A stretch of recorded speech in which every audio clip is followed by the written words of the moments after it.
The most feared mafia boss on the East Coast suddenly cancels his wedding in front of 400 guests and declares he'll marry a complete stranger instead. A terrified graphic designer who walked into the wrong chapel by mistake. 1 year of fake marriage in exchange for $10 million. No love, no emotion, just a contract to secure his empire. But when enemies strike and bullets fly through Manhattan's darkest corners, the line between performance and reality shatters.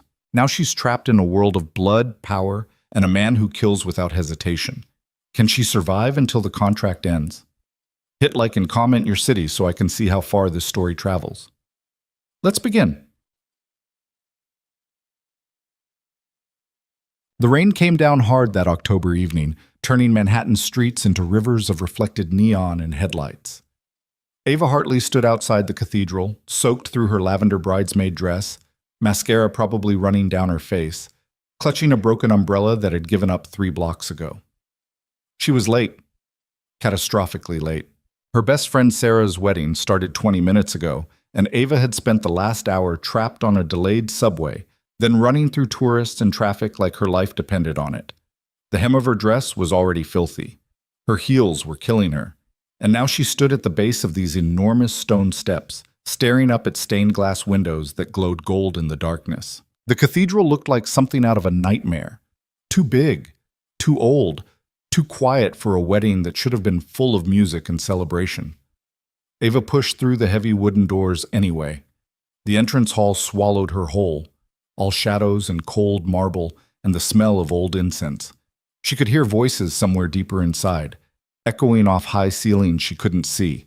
Her heels clicked too loud on the stone floor. She moved fast, following the sound, until she reached another set of doors.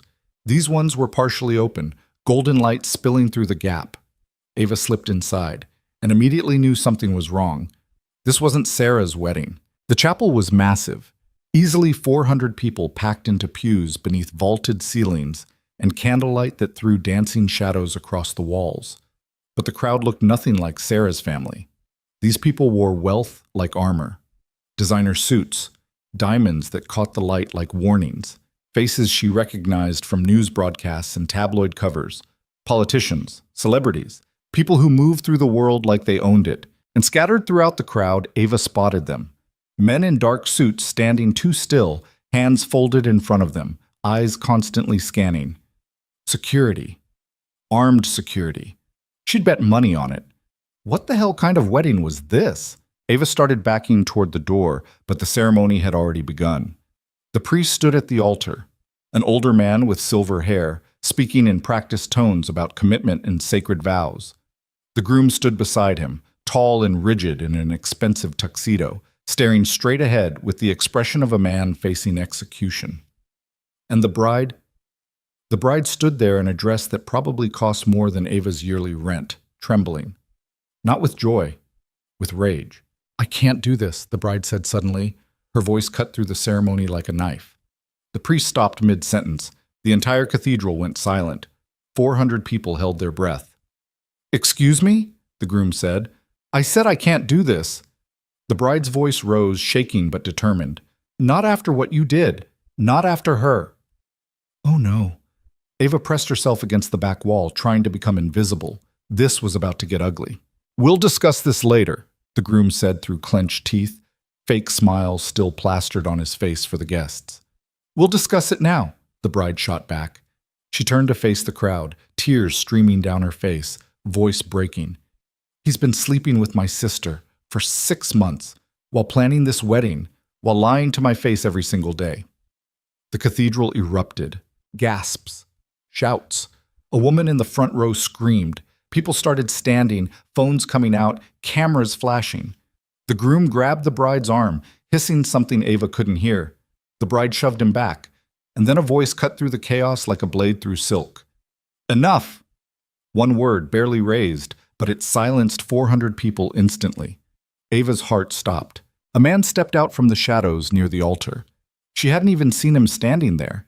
He'd been watching the whole time, perfectly still, almost invisible, against the dark stone. But now, under the candlelight, Ava saw him clearly. Tall, broad-shouldered, dressed entirely in black, black suit, black shirt, no tie. Dark hair swept back from a face that could have been carved from marble. Sharp jaw. High cheekbones. Eyes so dark they looked black in the flickering light. He was beautiful in the way a loaded gun was beautiful. Dangerous, precise, built to destroy. The groom went pale. The bride took a step back, and every person in that cathedral sat down without a word. The man in black moved down the aisle with the unhurried confidence of someone who knew the world would wait for him. His footsteps echoed in the silence. People leaned away as he passed, like he was radioactive. He stopped in front of the altar, hands in his pockets, and looked at the groom with an expression of pure disdain. "You embarrass the family," he said quietly, "in front of everyone who matters, in front of people I do business with." "Roman, I can explain—" "Shut up." Roman's voice didn't rise. It didn't need to. "You had one job. Marry well. Strengthen our alliances. Instead, you fucked her sister and turned our family into a joke." Ava's blood went cold. Roman. Roman Moretti. She'd heard that name before, seen it in newspapers, whispered in the kinds of conversations people had when they thought no one was listening. Roman Moretti, the Mafia boss who controlled half of New York's underground, and Ava had just walked into his family's wedding. She needed to leave, now, right now, before anyone noticed she didn't belong here. Or anyone, Ava started edging toward the door, moving as quietly as possible, praying the shadows would hide her. "Where do you think you're going?" Roman's voice stopped her dead. Ava turned slowly. Every eye in the cathedral was now on her. 400 people staring at the nobody in the dirty lavender dress who'd somehow crashed the Moretti family's private ceremony. Roman looked at her like she was a puzzle he was deciding whether to solve or destroy. "I'm sorry," Ava stammered, voice barely working. "Wrong chapel. I was looking for a different wedding. I'll just—" "Stay," Roman said. It wasn't a request. Ava's legs locked. She couldn't move even if she wanted to. Roman studied her for a long moment, something calculating moving behind those dark eyes. Then he turned back to the disgraced groom and the sobbing bride. "This wedding is over," Roman announced. "Both of you will leave New York tonight, and if I ever see either of you again, I'll forget we're blood." The groom opened his mouth to argue. Roman's expression didn't change, but two of those armed men in suits immediately appeared beside the groom, hands on his shoulders. The groom shut his mouth. Within seconds, they were escorting him and the bride down the aisle and out of the cathedral. Whispers started rippling through the crowd. Roman let them talk for exactly 10 seconds. Then he raised one hand and silence fell again. "My grandfather," Roman said, voice carrying to every corner of the massive space, "made a decree before he died. The Moretti Empire can only be inherited by a married heir. No wife, no control. My 35th birthday is in 3 days. If I'm not married by then, everything passes to my uncle Salvatore." Ava didn't understand why he was saying this out loud. This sounded like private family business, not something you announced to 400 people. But then Roman turned and looked directly at her, and Ava's stomach dropped into her shoes. "You," Roman said, walking toward her. "What's your name?" "Ava." It came out as a whisper. "Ava Hartley." "Do you have a husband, Ava Hartley?" "No." "Boyfriend?" "No." "Family who'll come looking for you?" Ava's throat closed. "I have a mother. Why are you asking me this?" Roman stopped 3 feet away. Up close, he was even more terrifying. 6'3" at least, eyes like black ice. And when he looked at her, Ava felt like he could see every secret she'd ever kept, every fear she'd ever swallowed. "Because I need a wife," Roman said calmly.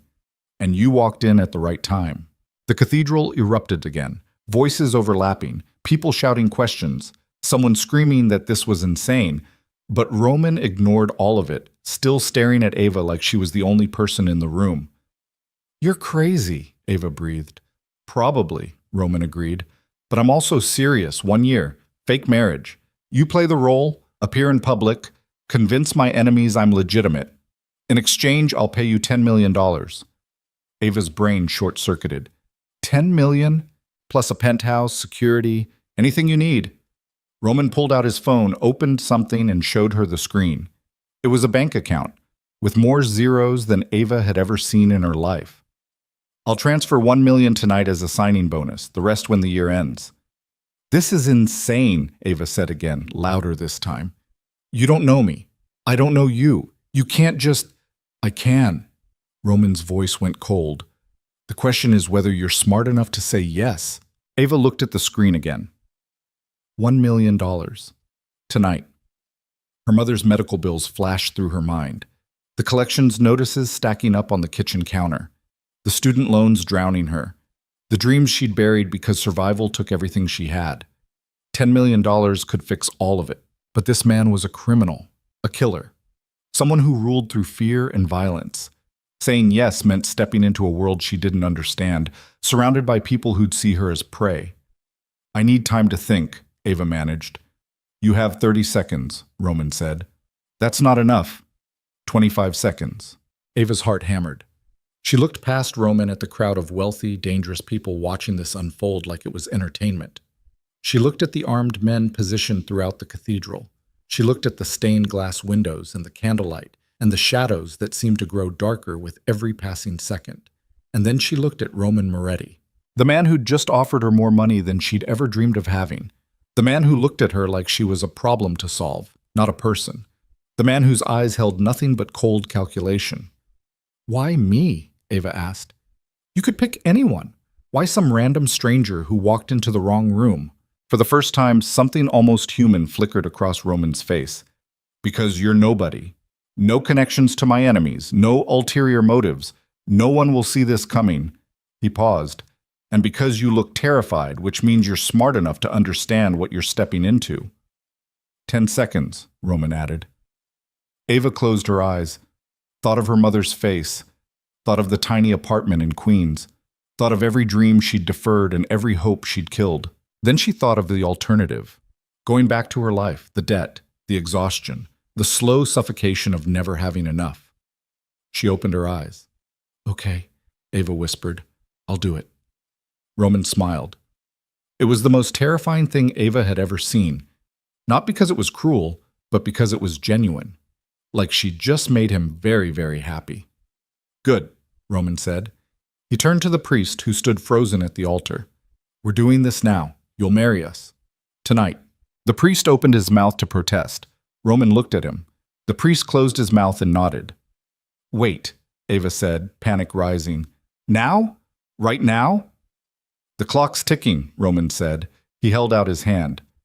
This only works if we do it immediately, before anyone has time to question it or investigate you. We marry tonight, announce it tomorrow, and by the time my birthday arrives, it'll be too late for Salvatore to challenge it.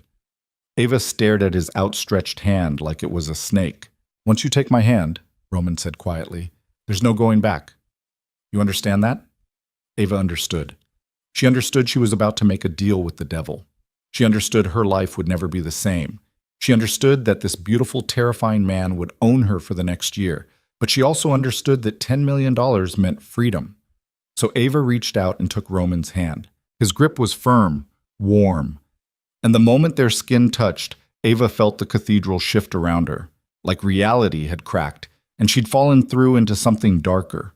Roman pulled her toward the altar. The crowd erupted into chaos again, people standing, shouting questions, cameras flashing. But Roman ignored them completely, walking Ava down the aisle like they'd planned this for months. The priest waited for them, looking like he might be sick. Do it fast, Roman told him. The ceremony was a blur. Ava heard the words but couldn't process them. Her hand shook as Roman slid a ring onto her finger, a massive diamond that appeared out of nowhere, probably meant for the original bride. When the priest asked if she took Roman Moretti as her husband, Ava's voice barely worked. I do, she whispered. Roman's response was steady, clear. I do. You may kiss the bride, the priest said weakly. Roman turned to Ava, leaned down, and kissed her. It was brief, professional. His lips barely touched hers, but Ava felt it everywhere. The heat of his mouth, the pressure of his hand on her lower back, the way every person in that cathedral held their breath. When Roman pulled away, his eyes met hers. Welcome to the family, he said quietly. Mrs. Moretti. Ava's legs nearly gave out. Roman caught her elbow, steadying her, and guided her back down the aisle. People were screaming questions now. Someone rushed forward with a camera. One of Roman's security team intercepted them smoothly, creating a wall of bodies between Ava and the chaos. They burst through the cathedral doors into the rain. It was still pouring, turning the stone steps slick and dangerous. Ava barely registered it. There were cars waiting, expensive black SUVs with tinted windows, and photographers. Somehow, photographers had already arrived, cameras flashing in the darkness like lightning. Roman! Roman, who is she? Is this a publicity stunt? Mr. Moretti, did you really just marry a stranger? Roman ignored them all. He opened the door of the lead SUV and guided Ava inside. The interior was warm, leather seats and dark wood and absolute silence once the door closed. Roman slid in beside her. The driver pulled away from the curb immediately, and Ava watched through the tinted window as the cathedral and the photographers and her old life disappeared into the rainy darkness. She was married to a Mafia boss after knowing him for 15 minutes. Ava started laughing. It came out half hysterical, shaking her whole body. Roman watched her with that same calculating expression, not stopping her, just waiting for it to pass. I'm sorry, Ava gasped when she could finally breathe again. This is insane. This is completely insane. Yes, Roman agreed. But you said yes anyway. For $10 million. Everyone has a price. Roman pulled out his phone, typed something, and showed her the screen. Check your account. Ava's phone was still in the small clutch purse she'd brought to Sarah's wedding. She pulled it out with shaking hands and opened her banking app. The screen loaded. Ava's balance read $1 million. She stopped breathing. That's real, Roman said. The rest comes when we finish the year, but that million is yours now, no matter what happens. Ava stared at the number until her eyes blurred. $1 million, sitting in her account. Real money, enough to pay off her mother's medical bills, her student loans, her credit cards, enough to breathe for the first time in years. Where are we going? Ava asked, voice hollow. My penthouse, Roman said. It's where you'll live for the next year. We'll need to establish the marriage quickly. Tomorrow, we'll do a press conference, announce that we've been secretly dating for months and decided to make it official. The media will eat it up. And your family, your enemies, they'll believe that? They don't have to believe it, Roman said. They just have to accept it. By the time they realize what happened, it'll be too late to challenge. The marriage will be legal, documented, witnessed by 400 people. Ava looked at him, really looked at him, in the dim light of the moving car. His face gave away nothing. No emotion, no regret, just cold efficiency. Do you feel anything? Ava asked suddenly. About any of this? Roman's jaw tightened. For a moment, she thought he wouldn't answer. I feel what I need to feel, he said finally. Nothing more, nothing less. That's not an answer. It's the only one you'll get. The SUV pulled up to a building that touched the sky, all glass and steel and lights that reflected in the rain-slicked streets. Security swarmed the entrance. Roman got out first, then held the door for Ava. She stepped onto the sidewalk in a ruined bridesmaid dress and broken heels, and photographers appeared out of nowhere. They must have followed from the cathedral. Cameras flashed, questions overlapped into meaningless noise. Roman slid his arm around Ava's waist, pulling her close against his side. To the cameras, it probably looked protective, romantic, but Ava felt the tension in his body, coiled violence, barely restrained. Smile, Roman murmured in her ear. This is what they expect. Ava forced her lips into something resembling a smile. Roman guided her through the lobby, all marble and gold and security desks, into a private elevator that required a key card to operate. The doors closed. Silence swallowed them. Ava watched the floor numbers climb. 20, 30, 40. The elevator didn't stop until it hit the penthouse level at the very top. The doors opened directly into an apartment that took Ava's breath away. Floor-to-ceiling windows overlooked all of Manhattan. The city sprawled below them like a circuit board, millions of lights against the darkness. The space was enormous, open concept, minimal furniture, everything in blacks and grays and expensive materials Ava couldn't name. This is home now, Roman said, walking into the space like he owned it, which he did. Your bedroom is down that hall, second door. Everything you need is already there. How? Ava asked. We just got married 20 minutes ago. I made the decision to marry you the moment you walked into that cathedral, Roman said. I had people prepare the room while we were in the car. Ava's skin prickled. You're telling me you have staff who can furnish a bedroom in 20 minutes? I'm telling you I have staff who do what I tell them, when I tell them. Roman poured himself a drink from a crystal decanter. Whiskey, probably. Get used to it. Your life is different now. For a year, Ava said. Roman looked at her over the rim of his glass. For a year, he agreed.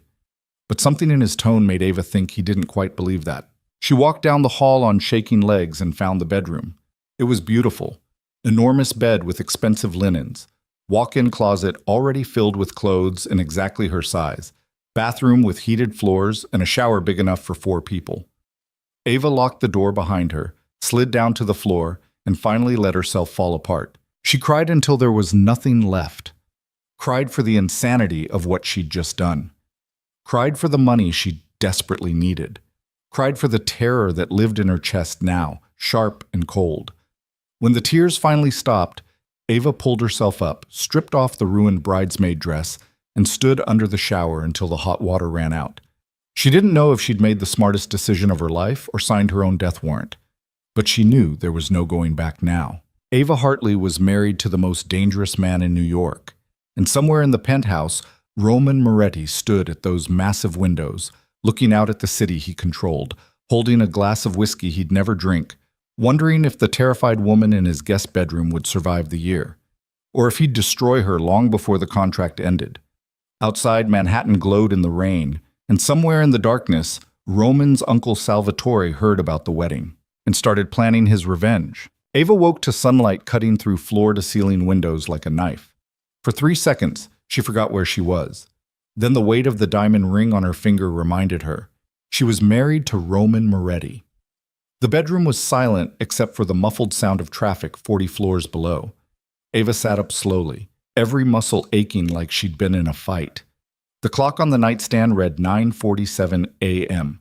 She'd slept maybe 4 hours. Her phone sat on the charger someone had thoughtfully placed beside the bed. Ava picked it up and immediately wished she hadn't. 63 missed calls. 112 text messages. Her social media notifications had exploded into the thousands. Sarah's name appeared 17 times in the call log. Each voicemail grew progressively more frantic. Ava, what the hell happened? Call me back. Are you okay? Please tell me you're okay. The news is saying you married Roman Moretti. That can't be real. Tell me that's not real. Ava deleted the voicemails without listening to the rest. She couldn't explain this to Sarah, couldn't explain it to anyone. She opened a news app instead. The headlines made her stomach turn. Mystery bride. Roman Moretti marries unknown woman in shocking cathedral ceremony.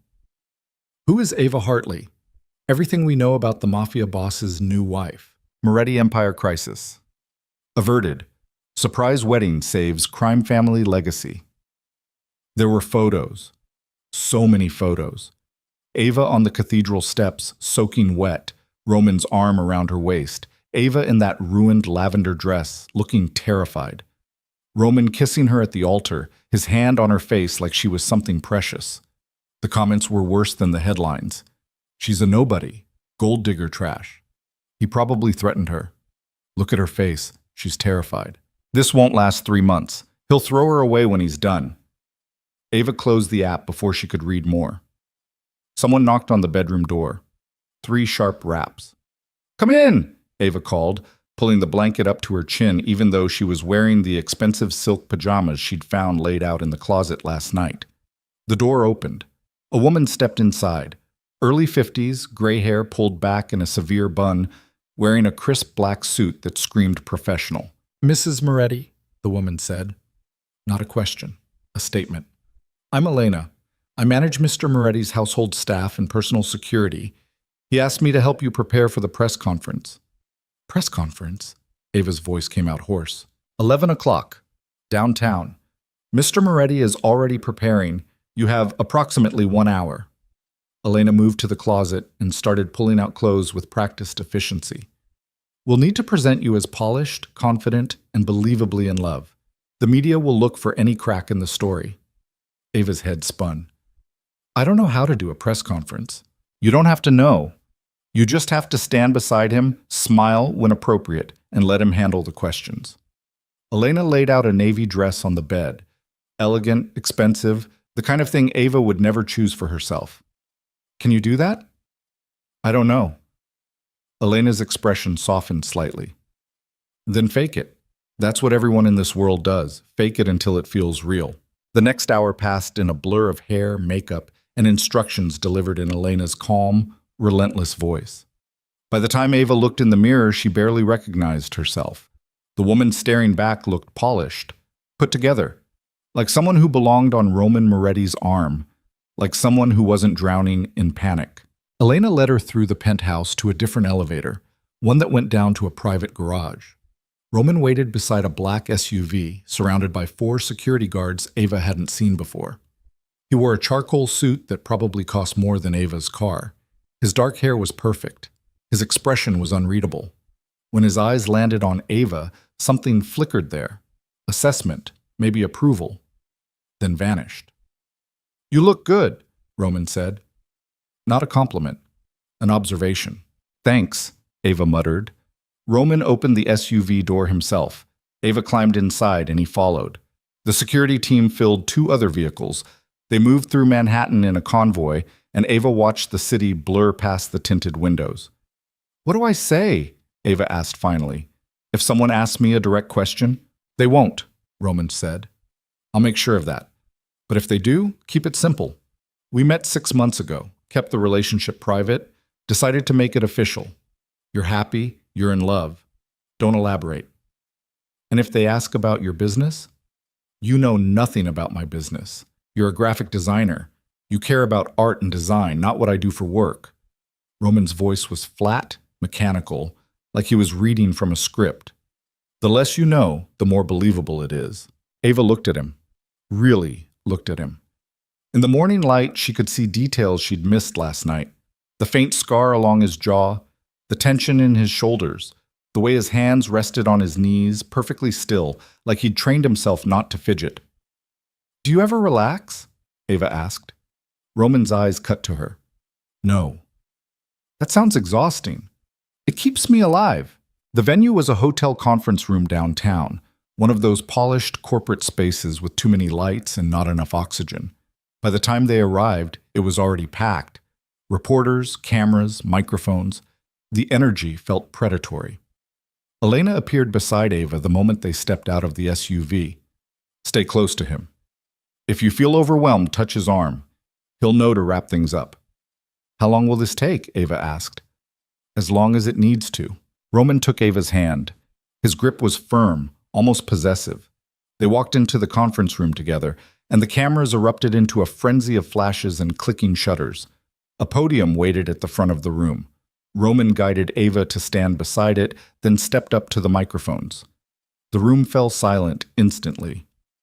"Thank you for coming," Roman said, voice smooth and controlled. "I know yesterday's ceremony surprised many people. I'm here to address that directly." He turned slightly, looking at Ava with an expression that made her chest tighten. It was perfect, soft, almost tender, completely fake. "Ava and I have been together for 6 months, Roman continued, turning back to the crowd. "We kept our relationship private out of respect for her privacy and safety. She didn't ask to be part of my world, but I asked her to be part of my life. And yesterday, she said yes." A reporter shouted a question immediately. "Is it true this marriage was arranged to secure your inheritance?" Roman's expression didn't change. "My grandfather's will requires married leadership. That's true. But I didn't marry Ava because of a legal requirement. I married her because she's the only person who makes me want to be better than what this family made me." Ava's breath caught. The lie sounded so real, so genuine. Roman delivered it without hesitation, like he actually believed it. Another reporter jumped in. "Miss Hartley, can you comment on—" "Mrs. Moretti," Roman corrected sharply.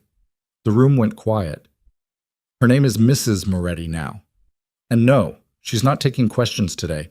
This is overwhelming enough without turning her into a spectacle." He said it with enough edge that no one pushed back. The press conference lasted 20 minutes. Roman answered questions about the business, the family, the future.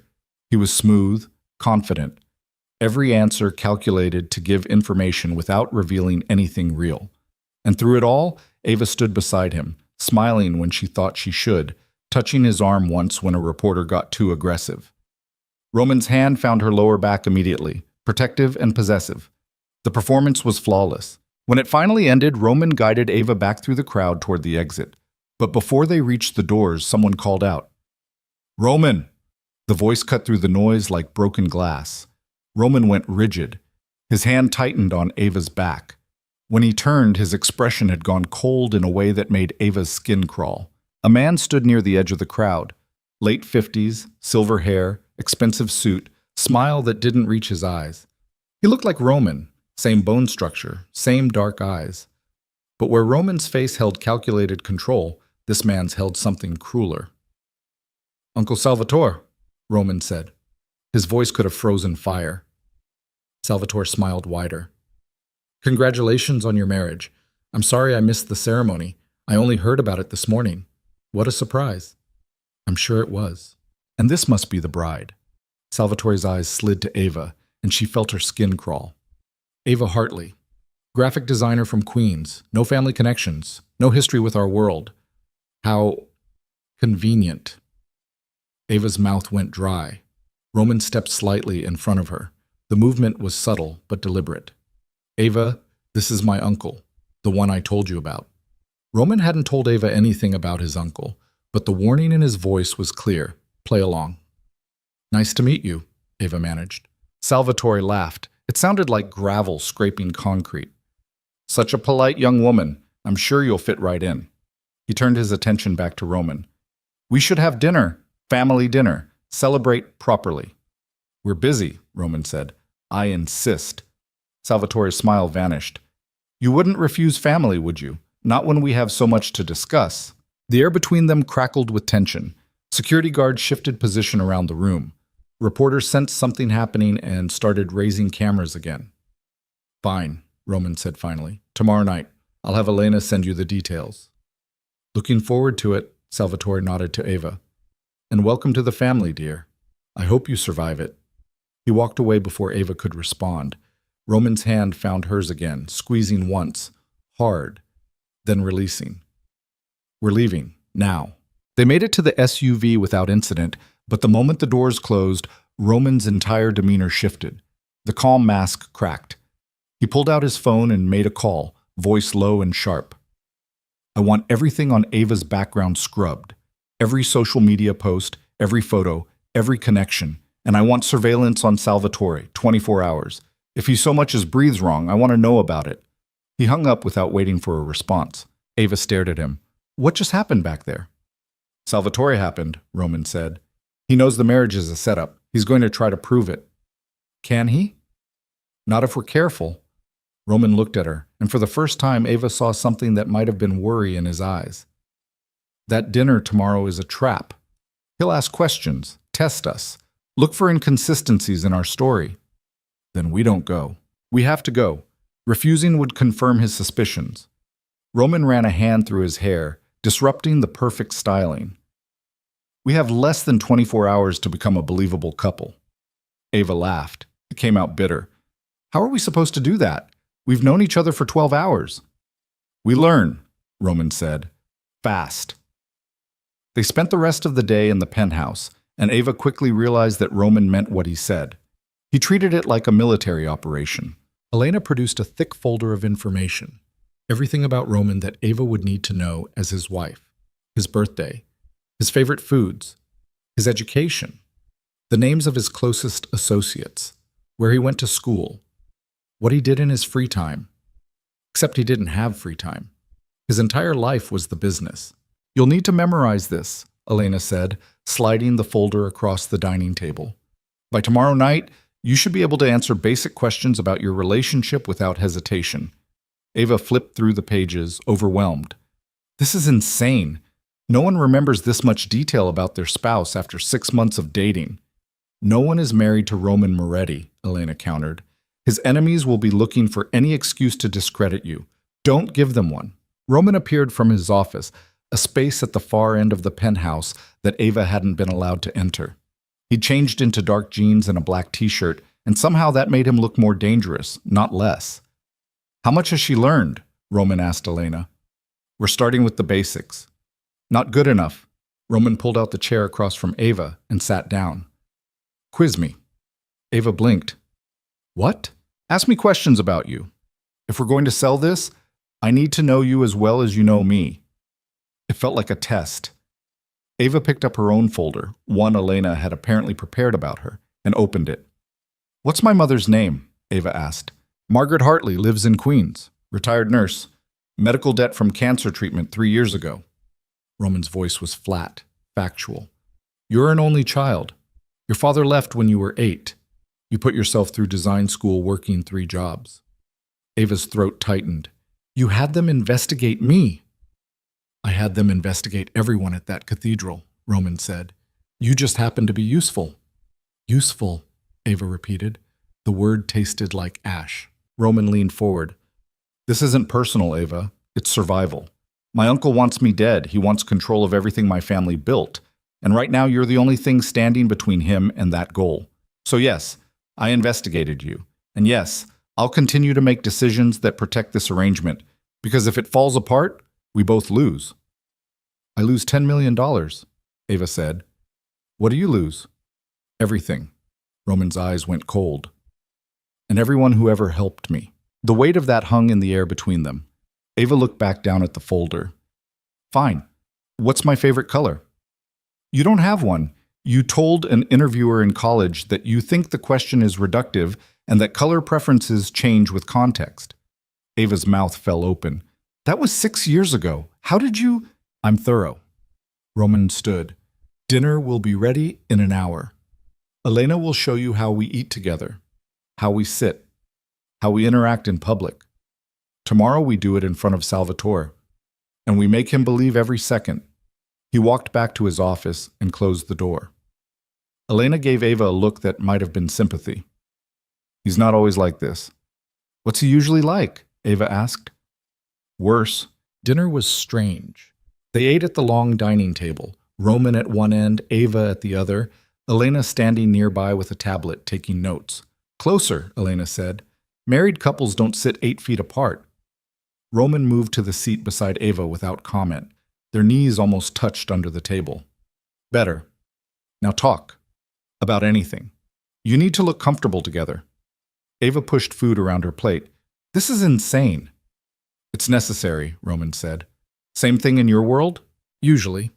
Roman took a drink of wine. Tell me about your work. Your real work. Not what's in the file. Ava wasn't expecting that. She looked at him trying to figure out if this was another test. Why?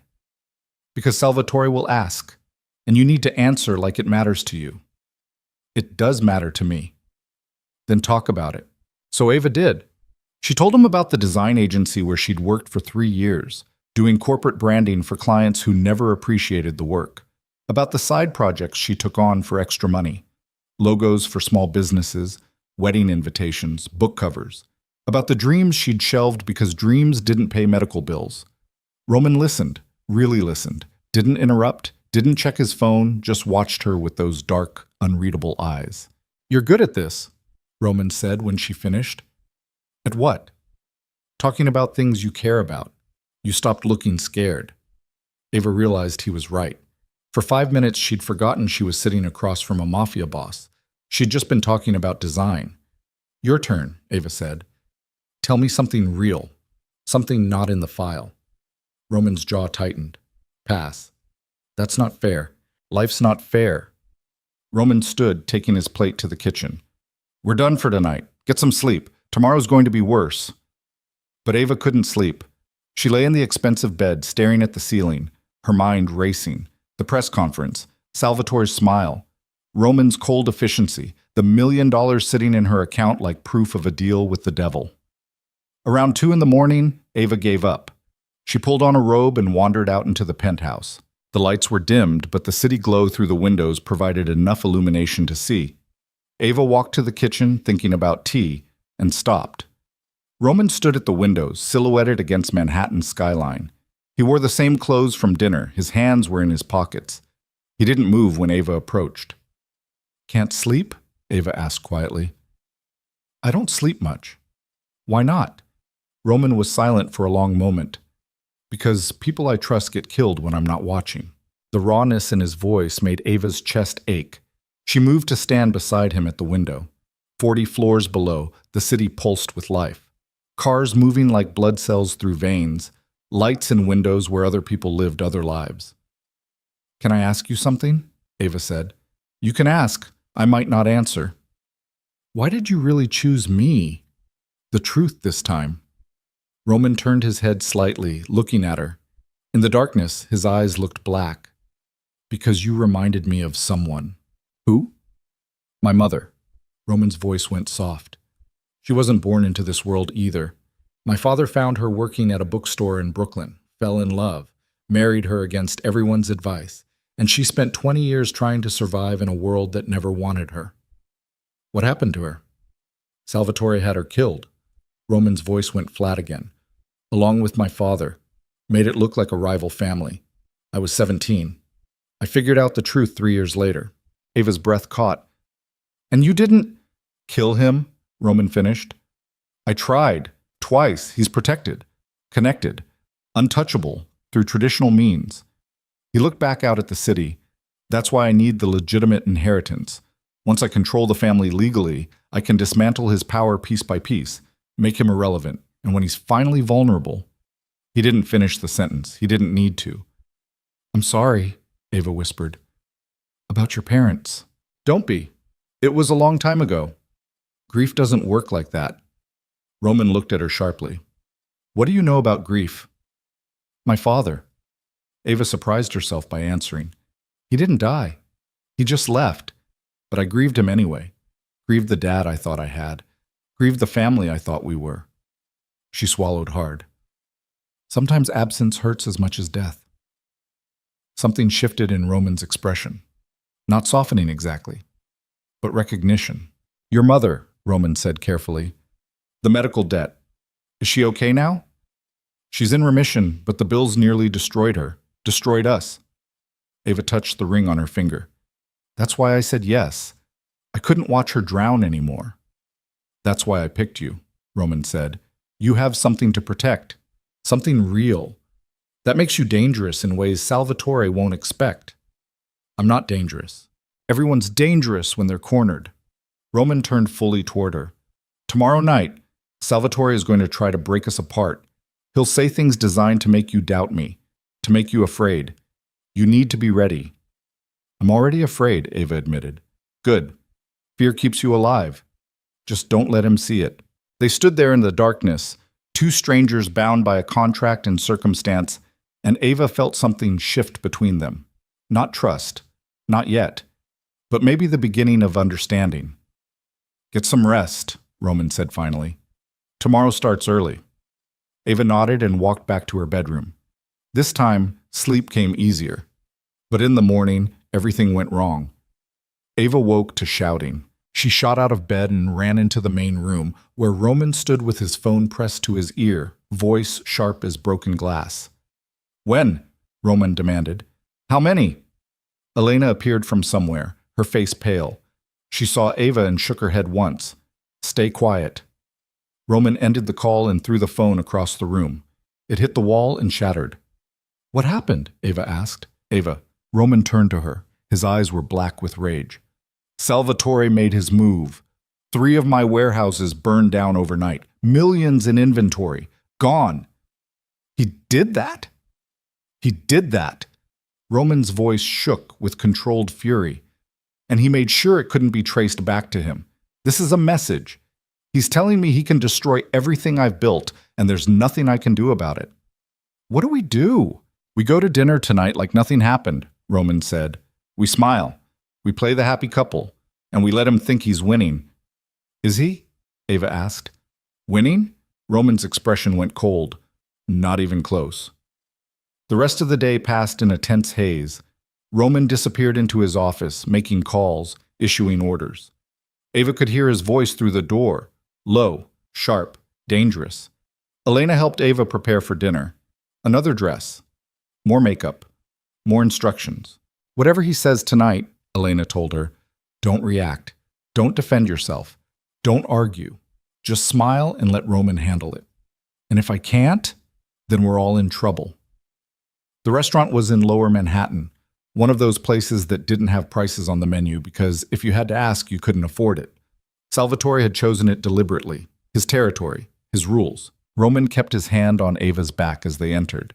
The maitre d' led them to a private room in the back, where Salvatore waited at a table set for 6. He wasn't alone. 2 other men sat with him, younger, early 30s, wearing expensive suits and expressions that made Ava think of wolves. And a woman, older, elegant, watching everything with sharp, calculating eyes. "Roman," Salvatore said, standing. "And the lovely Ava. Please, sit."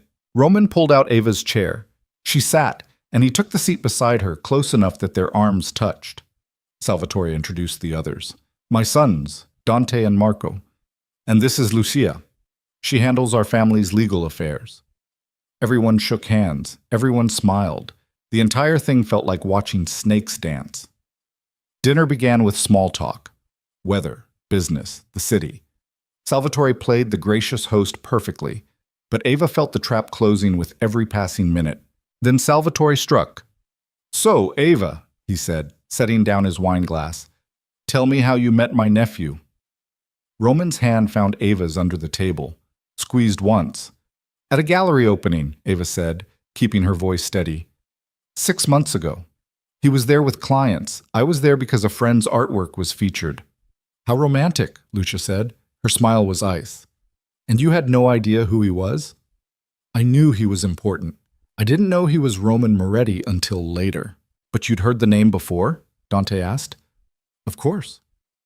"And that didn't scare you?" Marco leaned forward, "Knowing what he does." Roman's voice cut in, sharp. "She doesn't know what I do, and she doesn't need to." "That's convenient," Salvatore said. "A wife who knows nothing, sees nothing. Very traditional." The word dripped with sarcasm. "What exactly are you implying, Uncle?" Roman asked. "I'm not implying anything." Salvatore smiled. "I'm just curious how a graphic designer from Queens ends up married to the most eligible bachelor in New York's underground, within 6 months, without anyone knowing about it." "We kept it private," Ava said. "Clearly." Lucia pulled out a tablet and slid it across the table. "I took the liberty of researching Mrs. Moretti's background, financial records, employment history, social connections." Ava's blood went cold. The tablet showed everything: her mother's medical bills, her student loans, her bank statements from before the wedding, balances hovering near 0 month after month. "Interesting timing," Lucia continued. "Miss Hartley was drowning in debt 6 months ago, and now, suddenly, she's married to a billionaire.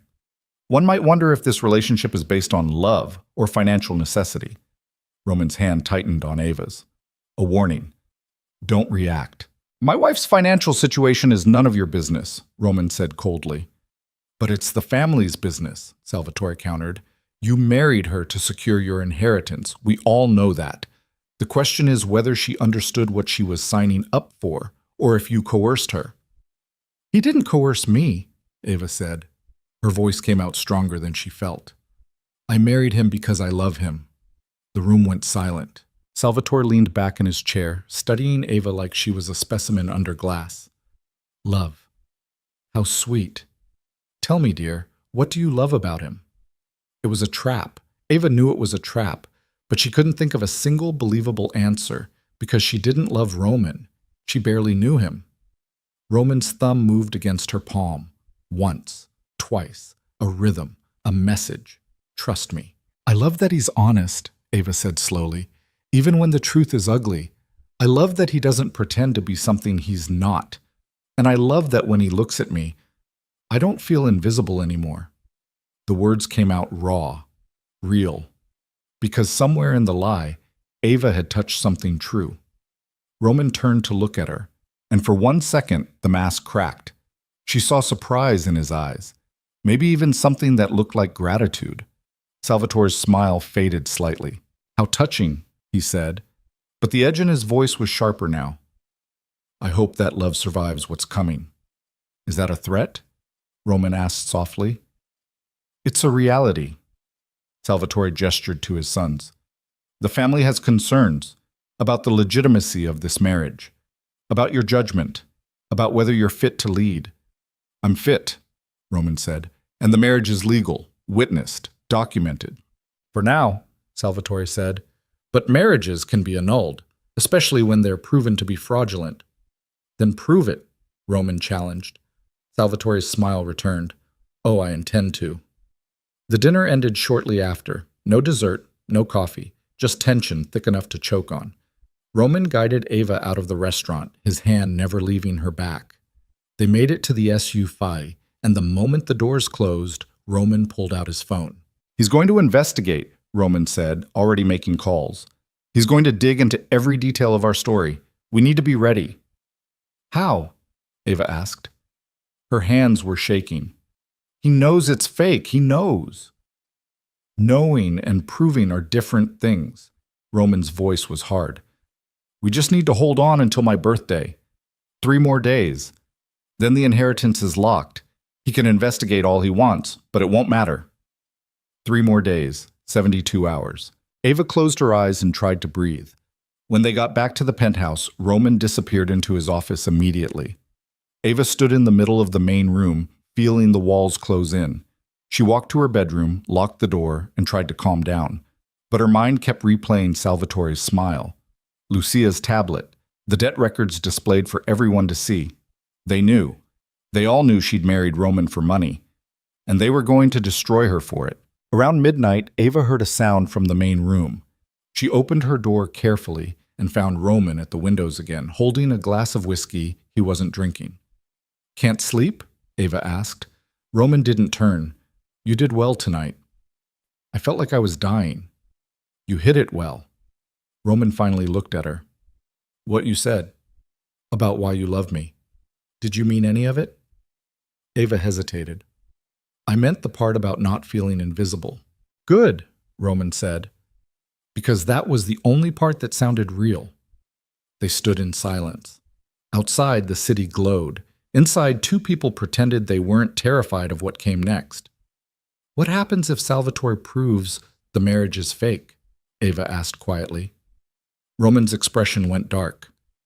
Then I lose everything, the business, the family, my ability to protect anyone who's ever helped me, he paused.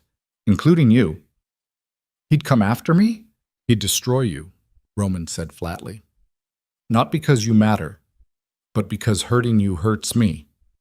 That's how this world works. Ava's chest tightened. I didn't sign up for that. Yes, you did.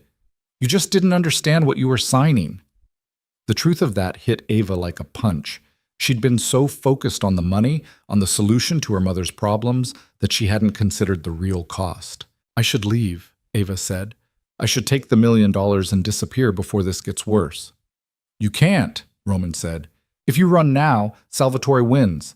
And he'll send people after you to make sure you can't testify against me later. The only safe place for you right now is here. With me. Trapped. Ava was trapped. I'm sorry, Roman said suddenly. The words sounded foreign in his mouth. This wasn't supposed to be your problem. But it is now. Yes. Ava walked to the window and stood beside him. 40 floors below, Manhattan pulsed with life. Millions of people living normal lives, going to normal jobs, having normal problems. And here she was, married to a mafia boss, caught in a war she didn't understand. What did you mean earlier? Ava asked. When you said I don't feel invisible with you? Roman was quiet for a long time. I meant I see you, really see you, not the performance, not the terrified stranger, the person underneath all that. And what do you see? Roman turned to face her fully. In the darkness, his eyes were impossible to read. Someone stronger than she thinks she is. Someone who survived a world that tried to crush her. Someone who hasn't given up even when she should have. Ava's breath caught. That's why I picked you, Roman continued. Not because you were convenient, but because you reminded me that survival is its own kind of strength. Something shifted between them in that moment. The air felt different, charged.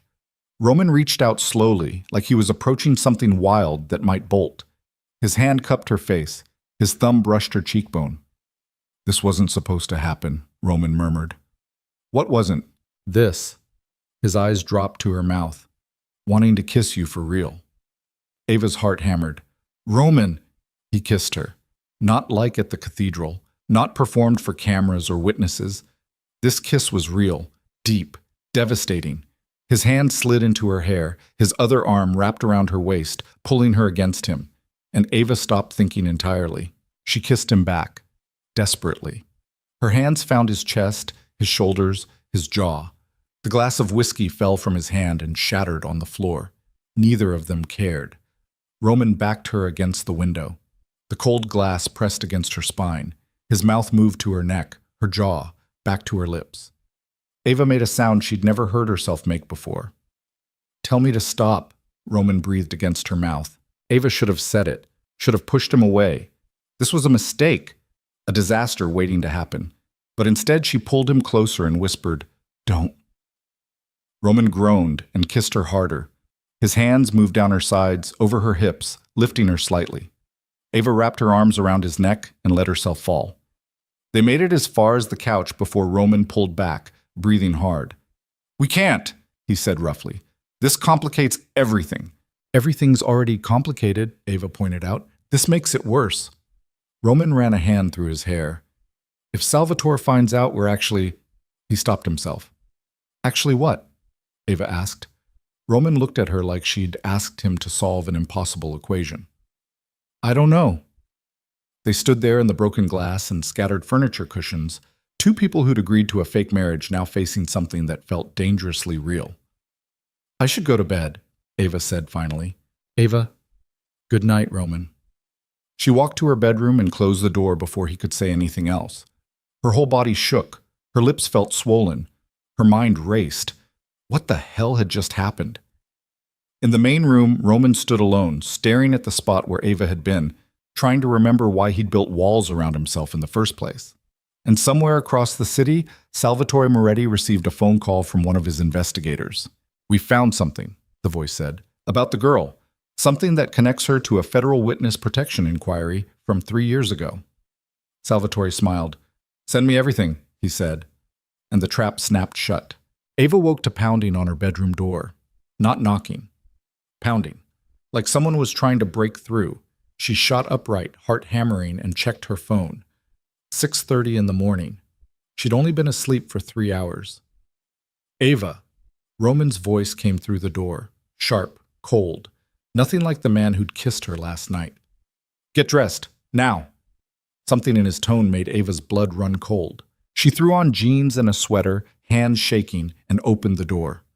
Roman stood in the hallway, fully dressed in a dark suit, hair still wet from a shower. But his face looked like carved stone. What happened? Ava asked. Conference room, 5 minutes. Roman turned and walked away without waiting for a response. Ava followed him through the penthouse. Elena was already in the conference room, along with 3 men Ava didn't recognize. They wore suits, earpieces, the kind of blank expressions that meant private security or worse. A laptop sat open on the table. Roman stood behind it, arms crossed, staring at the screen like it had personally offended him. Sit, Roman said to Ava. She sat. Her stomach twisted into knots. Roman turned the laptop to face her. Explain this. The screen showed a police report. 3 years old. Ava's name appeared multiple times throughout the document, along with photographs she'd forgotten existed. Her throat closed. Where did you get this? Ava whispered. Salvatore's investigator sent it to every major news outlet an hour ago, Roman said. His voice was ice. It's already trending, so I'll ask you again. Explain it. Ava's hands trembled. She couldn't look away from the screen, from her own face staring back at her, younger, terrified, sitting across from a detective in an interrogation room. I was a witness, Ava said finally. Her voice barely worked. 3 years ago. There was a shooting outside my apartment building, gang violence.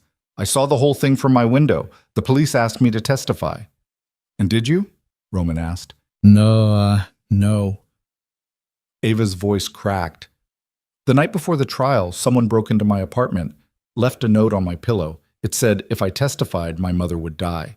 So I recanted, said I didn't see anything clearly, couldn't identify anyone. The case fell apart. One of the security men leaned forward. What gang?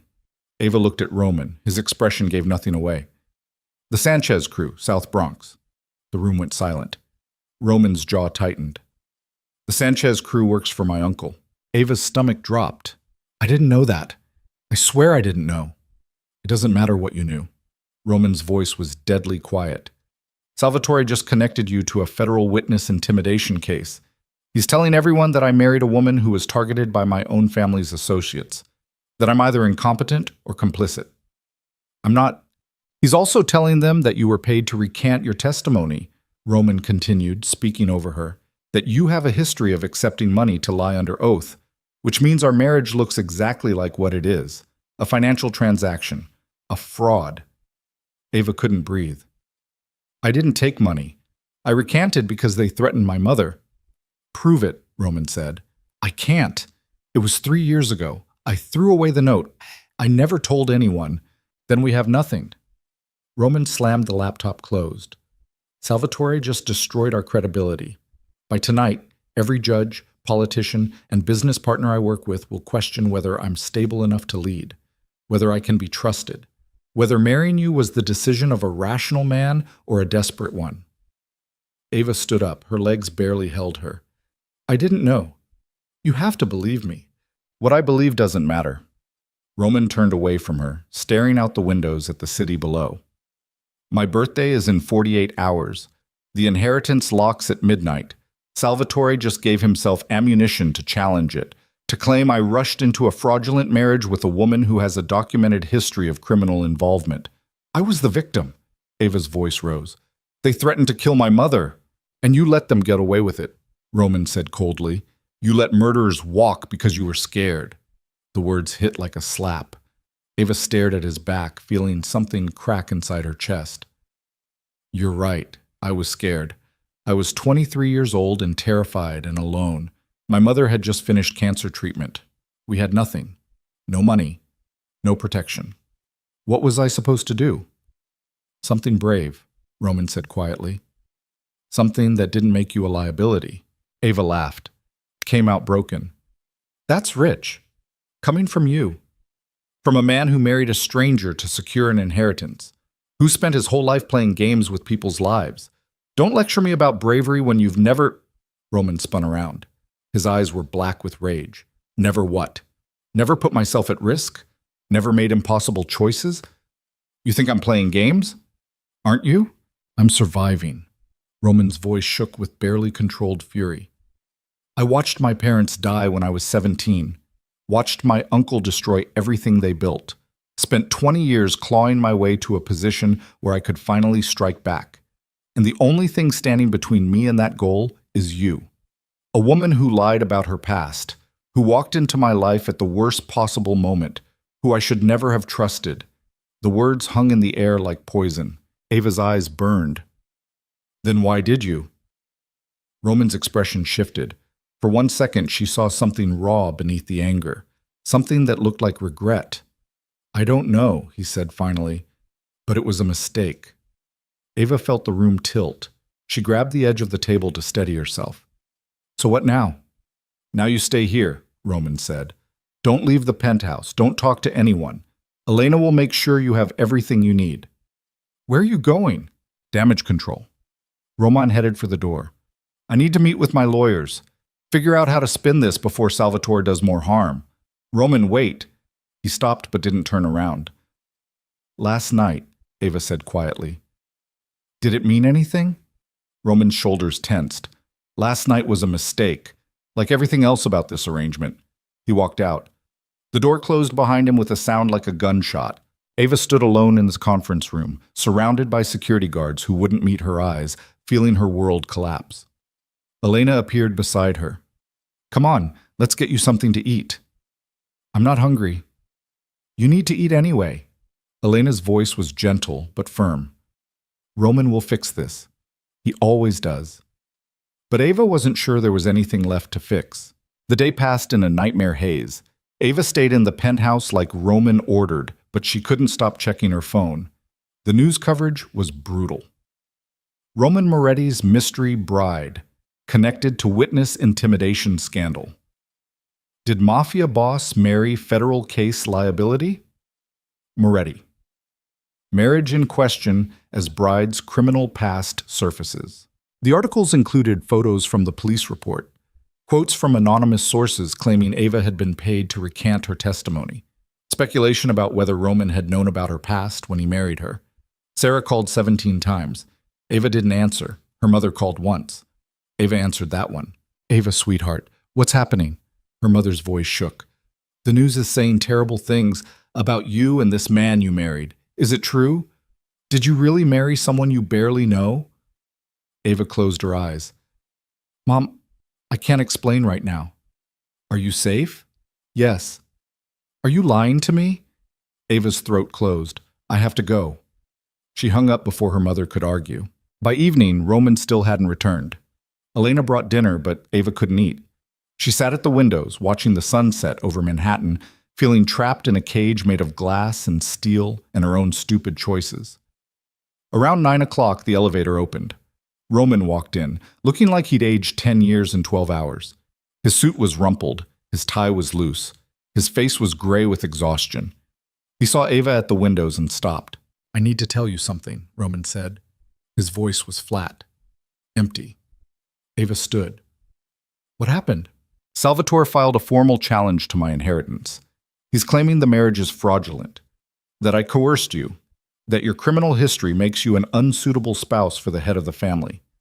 Roman walked to the bar and poured himself whiskey. This time he drank it.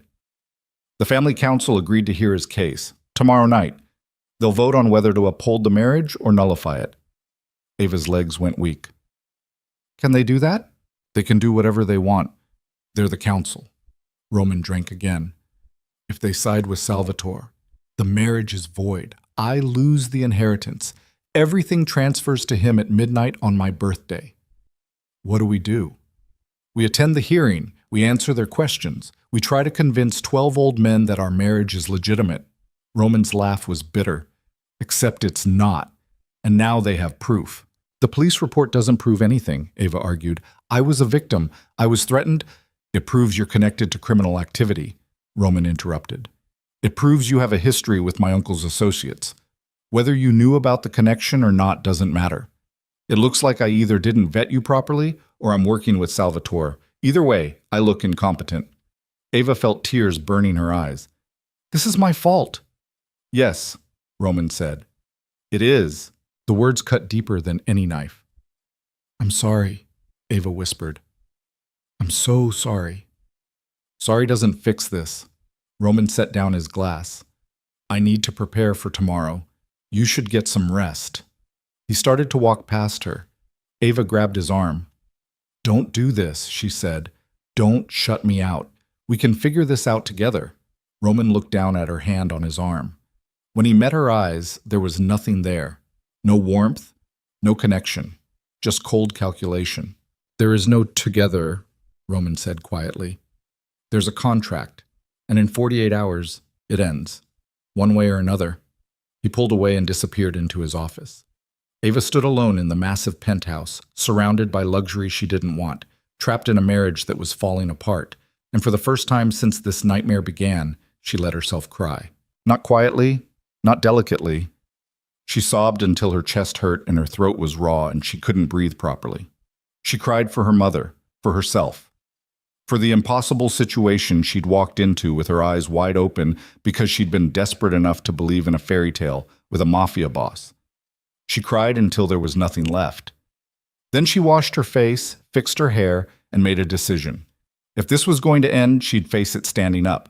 The next evening, Elena dressed Ava in black, a simple dress, elegant but severe. Hair pulled back, minimal makeup. She looked like she was going to a funeral. Maybe she was. Roman emerged from his office wearing a three-piece suit that made him look like he was going to war. His face was unreadable. He didn't speak to Ava, didn't look at her, just walked to the elevator and waited. Ava followed. They rode down in silence. The SUV was waiting in the garage. Security surrounded them. But this time, Ava noticed something different.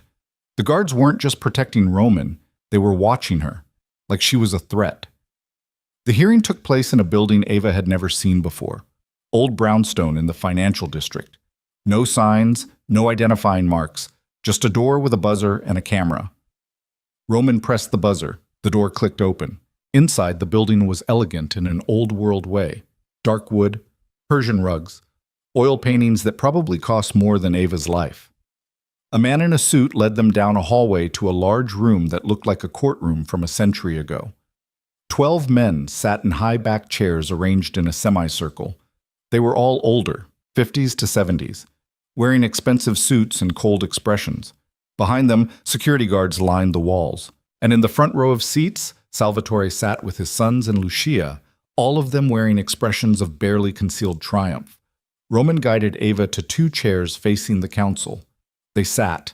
Roman's hand found hers under the table, squeezed once, not comfort, a warning. Play your part. An elderly man in the center chair leaned forward. Roman Moretti, you're here because a formal challenge has been filed against your marriage. Do you understand the gravity of this hearing? I do, Roman said. His voice was steady. Then let's begin. The man gestured to Salvatore. Present your evidence. Salvatore stood. He moved to the center of the room like he owned it. Gentlemen of the council, I come before you today not out of ambition, but out of concern. Concern for our family. Concern for our legacy. And concern for the man who claims to lead us. He pulled out a remote and clicked. A screen lowered behind the council. Images appeared. The police report. Photos of Ava from 3 years ago. Documentation of the Sanchez crew's connection to Salvatore's operations. My nephew married this woman, Salvatore continued, without conducting proper background checks, without understanding her history, and most troubling, without realizing she has direct connections to our own criminal network. One of the council members spoke up. Are you suggesting Roman knew about these connections? I'm suggesting incompetence at best, Salvatore said smoothly. At worst, desperation. My nephew needed a wife before his birthday. He grabbed the first woman he found. And now we're all exposed because of his reckless decision. Roman's hand tightened on Ava's. But he said nothing. Salvatore clicked again. New images appeared. Financial records. Bank statements showing the $1 million transfer from Roman to Ava. And here, Salvatore said, we see the truth. This marriage is a transaction. Roman paid this woman $1 million the night they married. Not a gift, not a gesture of love. Payment. For services rendered. Murmurs rippled through the council. She has a history of accepting money to compromise her integrity, Salvatore continued. 3 years ago, she allegedly recanted testimony against our associates. Now she's accepted money to pretend to be Roman's wife. This is a pattern, and it makes a mockery of everything our family stands for. Roman stood. His voice cut through the room. Are you finished? Salvatore smiled. Almost. I have one more piece of evidence. He clicked the remote again. Security footage appeared on the screen. Ava recognized it immediately. The penthouse. 2 nights ago. Her and Roman standing at the windows. Talking. The footage had no audio, but the body language was clear. Ava crying. Roman standing apart from her. The distance between them obvious even on camera. Then the footage jumped forward. To last night. To Roman walking out of the conference room. To Ava standing alone, shoulders shaking. This, Salvatore said quietly, is a marriage in name only. They sleep in separate rooms, they barely speak. And when they do interact, it's clear there's no love, no partnership, just 2 people playing roles. Ava felt her chest constrict. Someone had been recording them. Inside Roman's own penthouse. Someone on his security team had betrayed him. Roman's expression didn't change, but Ava felt him go rigid beside her. Who gave you that footage? Roman asked. Salvatore's smile widened. That's not relevant to these proceedings. It's very relevant, Roman said coldly. Someone breached my home, violated my privacy. That's not evidence. That's espionage. The head council member spoke up. Regardless of how the footage was obtained, it does raise questions about the legitimacy of this marriage. Then ask your questions, Roman said. He sat back down, pulling Ava with him. We have nothing to hide. The questioning began. It was brutal. They asked Ava about the witness intimidation case, about the money Roman paid her, about whether she'd been coerced into the marriage, about whether she understood what Roman did for a living. Ava answered as honestly as she could without incriminating either of them. Yes, she'd been a witness. Yes, she'd been threatened. Yes, Roman paid her. But not for the marriage. It was a gift. To help her mother. The council members looked skeptical. They asked Roman why he'd married so suddenly, why he'd chosen Ava specifically, why he'd transferred money the same night. Roman's answers were smooth, practiced. He'd fallen in love. He'd wanted to protect Ava from her financial struggles. The timing of the marriage was simply fortunate. No one believed him. Then Salvatore delivered his final blow. "I'd like to call a witness," he said. The head council member frowned. "This is not a trial. We don't call witnesses." "Nevertheless," Salvatore said, "I think you'll want to hear what this person has to say." He gestured to the back of the room. The doors opened, and Elena walked in. Ava's blood turned to ice. Elena didn't look at Roman or Ava as she walked to the center of the room. She stood beside Salvatore, hands clasped in front of her, expression neutral. "State your name," the head council member said. "Elena Volkov. I've worked for Roman Moretti for 8 years. I manage his household and personal security." "And what do you have to tell this council?" Elena took a breath. When she spoke, her voice was clear and steady. "The marriage between Roman Moretti and Ava Hartley is fraudulent. I know because I helped arrange it." The room erupted. Roman shot to his feet. "Elena!" "I'm sorry," Elena said, finally meeting his eyes. "But I can't lie for you anymore." Ava couldn't breathe, couldn't think, couldn't process what was happening. Elena turned back to the council. "Roman needed a wife before his birthday. He chose Miss Hartley because she was convenient, a stranger with no connections. No one who would question the arrangement. He paid her $10 million. $1 million up front, the rest upon completion of a 1-year contract." She pulled a document from her jacket. "This is the contract, signed by both parties. It explicitly states the marriage is temporary and transactional. There is no love, no genuine partnership. It's a business arrangement designed to circumvent your grandfather's decree." Salvatore took the contract and handed it to the council. The head council member read it in silence. His expression grew darker with every line. Roman stood frozen. His face had gone pale. "Elena, what did you do?" "What I had to do," Elena said quietly. "Salvatore made me an offer. Financial security for my family. Protection. All I had to do was tell the truth." "The truth," Roman repeated. His voice was hollow. "You betrayed me." "You were going to lose anyway," Elena said. "Salvatore would have found another way. This way, at least I get something out of it." Roman looked at her like she'd put a knife in his chest. The head council member set down the contract. "Roman Moretti, do you deny that this document is legitimate?" Roman's jaw worked. Ava could see him calculating, trying to find a way out. But there wasn't one. "No," Roman said finally. "I don't deny it." The room went silent. "Then this hearing is over," the head council member said.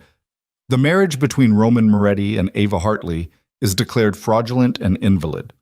Per the terms of your grandfather's will, control of the Moretti empire passes to Salvatore Moretti at midnight on Roman's 35th birthday, which is," he checked his watch, "in 6 hours." Roman didn't move, didn't speak, just stood there like a statue while his entire world collapsed. Salvatore stood buttoning his jacket. "Thank you, gentlemen. I'll make sure the transition of power is smooth." He looked at Roman. "You're welcome to stay on in an advisory capacity, if you can be trusted." "Go to hell," Roman said quietly. Salvatore smiled. "Already there, nephew. Already there." He walked out, followed by his sons and Lucia. Elena hesitated for a moment, looking at Roman like she wanted to say something else. Then she followed Salvatore. The council members filed out. The security guards left. Within minutes, the room was empty except for Roman and Ava. Roman stood in the center of the room, staring at nothing. Ava approached him carefully. "Roman, don't," he said. His voice was raw. "Just don't. We can fight this. We can't." Roman finally looked at her. His eyes were empty, dead. "It's over. Salvatore won. I lost everything." "Not everything," Ava said desperately. "You still have—" "I have nothing," Roman interrupted. "No family, no empire, no leverage. And in 6 hours, I'll have enemies on every side. Do you understand what that means? Ava's throat closed. It means I'm a target, Roman continued. Anyone who ever wanted me dead now has their chance. Salvatore will make sure of it. He'll let the vultures circle until there's nothing left. Then we run, Ava said. We disappear. Roman laughed. It was the most broken sound Ava had ever heard. You don't run from this world. You either rule it or you die in it. Those are the only options. He walked past her toward the exit. Where are you going? Ava asked.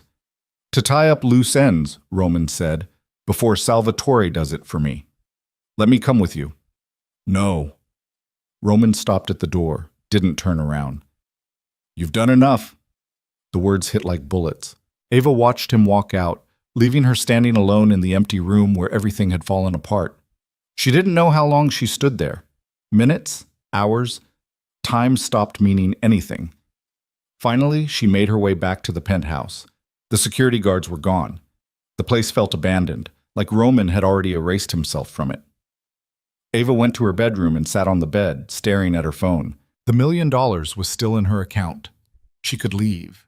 Disappear. Start over somewhere Salvatore's reach didn't extend. But when she thought about Roman, about his empty eyes and broken voice, leaving felt impossible. Around 11 o'clock, Ava's phone rang. Unknown number. She almost didn't answer. Then something made her pick up. Miss Hartley. Salvatore's voice made her skin crawl. Or should I say, Miss Hartley again, since the marriage is void. What do you want? Ava asked. To make you an offer, Salvatore said. You keep the $1 million, you leave New York tonight, you forget you ever met my nephew, and in exchange, I forget you exist. And if I refuse? Then I make sure everyone you love pays the price for your poor judgment. Salvatore's voice went cold. Your mother, your friends, everyone. I have resources now, and I'm not as sentimental as Roman about collateral damage. Ava's hands shook. You're threatening me. I'm giving you a choice, Salvatore corrected. The smart one. The one that keeps you breathing. The line went dead. Ava sat in the darkness, feeling the walls close in. She could run, save herself, protect her mother, or she could stay. Fight back somehow, try to help Roman even though he'd pushed her away. But what could she possibly do against a man like Salvatore? She was nobody, a graphic designer from Queens who'd made one stupid decision and watched it destroy everything. Ava looked at the ring still on her finger, the massive diamond that symbolized a marriage that never really existed. She should take it off, leave it behind, walk away from this nightmare. But instead, Ava stood up, walked to Roman's office, and knocked on the door he'd locked behind him hours ago. Roman, she called, I know you're in there. Let me in. Silence. I'm not leaving, Ava said. I'm not running. Salvatore called me, threatened me, told me to disappear. And I'm telling you right now, I'm not going anywhere. More silence. Then the lock clicked. The door opened. Roman stood in the doorway, still wearing his suit, looking like he'd been to hell and back. Behind him, his office was trashed, papers everywhere, broken glass, overturned furniture. Why? Roman asked. His voice was barely audible. Why would you stay? Ava met his eyes. Because you were right. 3 years ago, I let them get away with it. I let fear control me. I let murderers walk. And I've regretted it every day since. She took a breath. I'm not making that mistake again. Salvatore threatened my mother, destroyed your life, and I'm done running. Something flickered in Roman's dead eyes. Not hope, but recognition. If you stay, Roman said quietly, you die. That's not dramatic. That's reality. Then I guess we die together, Ava said. Roman stared at her for a long moment. Then, incredibly, he smiled. It was small, broken, but real. You're insane, he said. Probably, Ava agreed, but so are you. And right now, 2 insane people might be exactly what we need. Roman stepped aside, letting her into the destroyed office. And as midnight approached, as the inheritance transferred to Salvatore and Roman's empire crumbled, 2 people who'd started as strangers bound by a contract stood together in the wreckage and began planning their revenge. Roman's office looked like a war zone, papers scattered across the floor, a broken laptop screen. whiskey soaking into expensive carpet from a shattered decanter. Ava stepped carefully through the wreckage and closed the door behind her. Roman stood at the windows, hands in his pockets, staring out at Manhattan like he was memorizing it. The clock on the wall read 11:47, 13 minutes until midnight, 13 minutes until everything he'd built disappeared. "You shouldn't be here," Roman said without turning around. "I know." Ava moved closer. "Tell me what happens at midnight. Exactly." Control transfers. Salvatore gets access to every account, every property, every connection. By morning, he'll have consolidated power. Anyone loyal to me becomes a liability. What about the people who work for you? They'll switch sides or die. Roman's voice was flat, matter of fact. That's how this works. Loyalty only extends as far as the next paycheck. Not everyone, Ava said. There have to be people who... Elena betrayed me. Roman turned to face her. His eyes were hollow. She knew everything, every weakness, every plan, and she sold it all to Salvatore for what? Money? Protection? He laughed bitterly. I trusted her for 8 years. Then we find people you can trust. There aren't any. Ava crossed her arms. What about Marco? Your driver. He looked at Salvatore like he wanted to kill him at that dinner. Roman's expression shifted slightly. Marco's father worked for my father, got killed in the same hit that took my parents. Marco blames Salvatore. So he's motivated. He's also smart enough to know switching sides now is suicide. Roman ran a hand through his hair. Even if we had people, we have no leverage. Salvatore owns everything, the business, the connections, the territory. He doesn't own everything, Ava said quietly. He doesn't own the truth about your parents. Roman went very still. What are you talking about? You said Salvatore killed them, that you figured it out years later. Do you have proof? Evidence, not proof. There's a difference. Show me. Roman hesitated. Then he walked to what looked like a blank section of wall, pressed his palm against it, and a hidden panel slid open. Inside was a safe. He entered a code and pulled out a thick folder. He handed it to Ava. She opened it carefully. Inside were photos, documents, phone records, financial transactions, all dated from 20 years ago, all pointing to a pattern of communication between Salvatore and members of the Castellano family, the rival crew that supposedly killed Roman's parents. The official story, Roman said, is that the Castellanos ordered the hit because my father was expanding into their territory. But these records show money flowing from Salvatore to Castellano lieutenants in the weeks before, enough money to buy a contract killing. Ava's hands shook as she flipped through the pages. This is evidence of conspiracy to commit murder. It's 20 years old. Half the people involved are dead. The other half would never testify. Roman took the folder back. I've spent years trying to find something actionable, something that would hold up legally. There's nothing. What about illegally? Roman's eyes sharpened. What? You're thinking like someone who plays by rules, Ava said. Her heart hammered. But Salvatore doesn't play by rules. He threatened my mother. He destroyed your life. He murdered your parents and got away with it. She met Roman's gaze. So stop trying to beat him legally. Destroy him the way he destroyed you. Something dangerous flickered across Roman's face. How? You know this world better than I do, Ava said. But I know people. And people like Salvatore, they're arrogant. They think they're untouchable. That arrogance is a weakness. Roman studied her for a long moment. Then his expression changed. The hollow despair faded, replaced by something sharp and calculating. The gala, Roman said suddenly. What gala? Salvatore is hosting a charity event tomorrow night at the Grand Metropolitan Hotel. 500 guests. Politicians, judges, business leaders, everyone who matters in this city. Roman started pacing.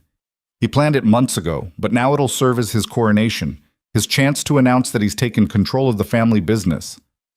So we crash it, Ava said. We do more than crash it. Roman's voice grew stronger, more focused. We expose him. In front of everyone who can hurt him. We take everything he cares about and burn it down. Ava felt adrenaline spike through her system. With what? The evidence isn't strong enough, not by itself. Roman pulled out his phone and started scrolling. But Salvatore's made mistakes recently. The warehouse fires, the intimidation tactics, the way he took control tonight. He's been sloppy because he thinks he's already won. Roman looked up. I have contacts. People who owe me favors.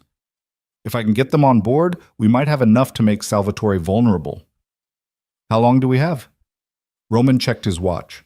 The clock hit midnight. Somewhere in the city, control of the Moretti Empire officially transferred. 22 hours, Roman said. Until the gala. That's how long we have to build a case strong enough to destroy him. Then we'd better start now.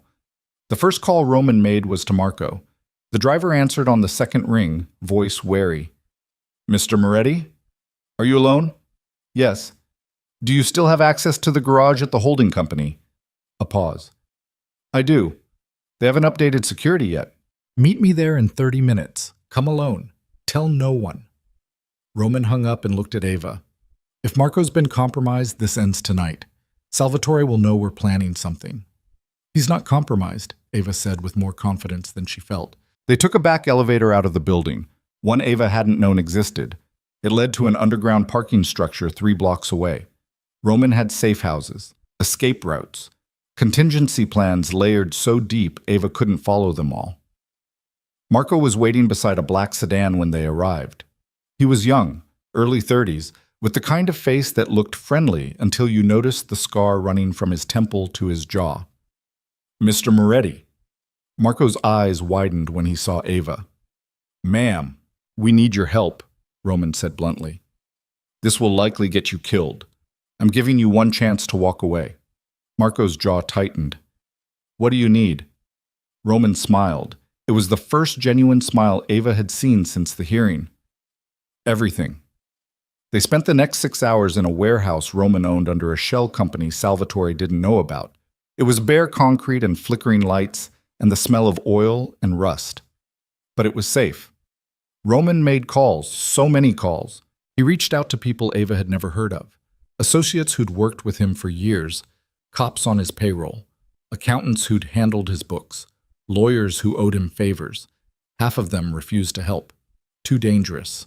Too much risk. Salvatore was in control now. But the other half listened. A federal prosecutor who'd been building a RICO case against organized crime for 3 years. She'd hit dead ends because witnesses kept disappearing or recanting.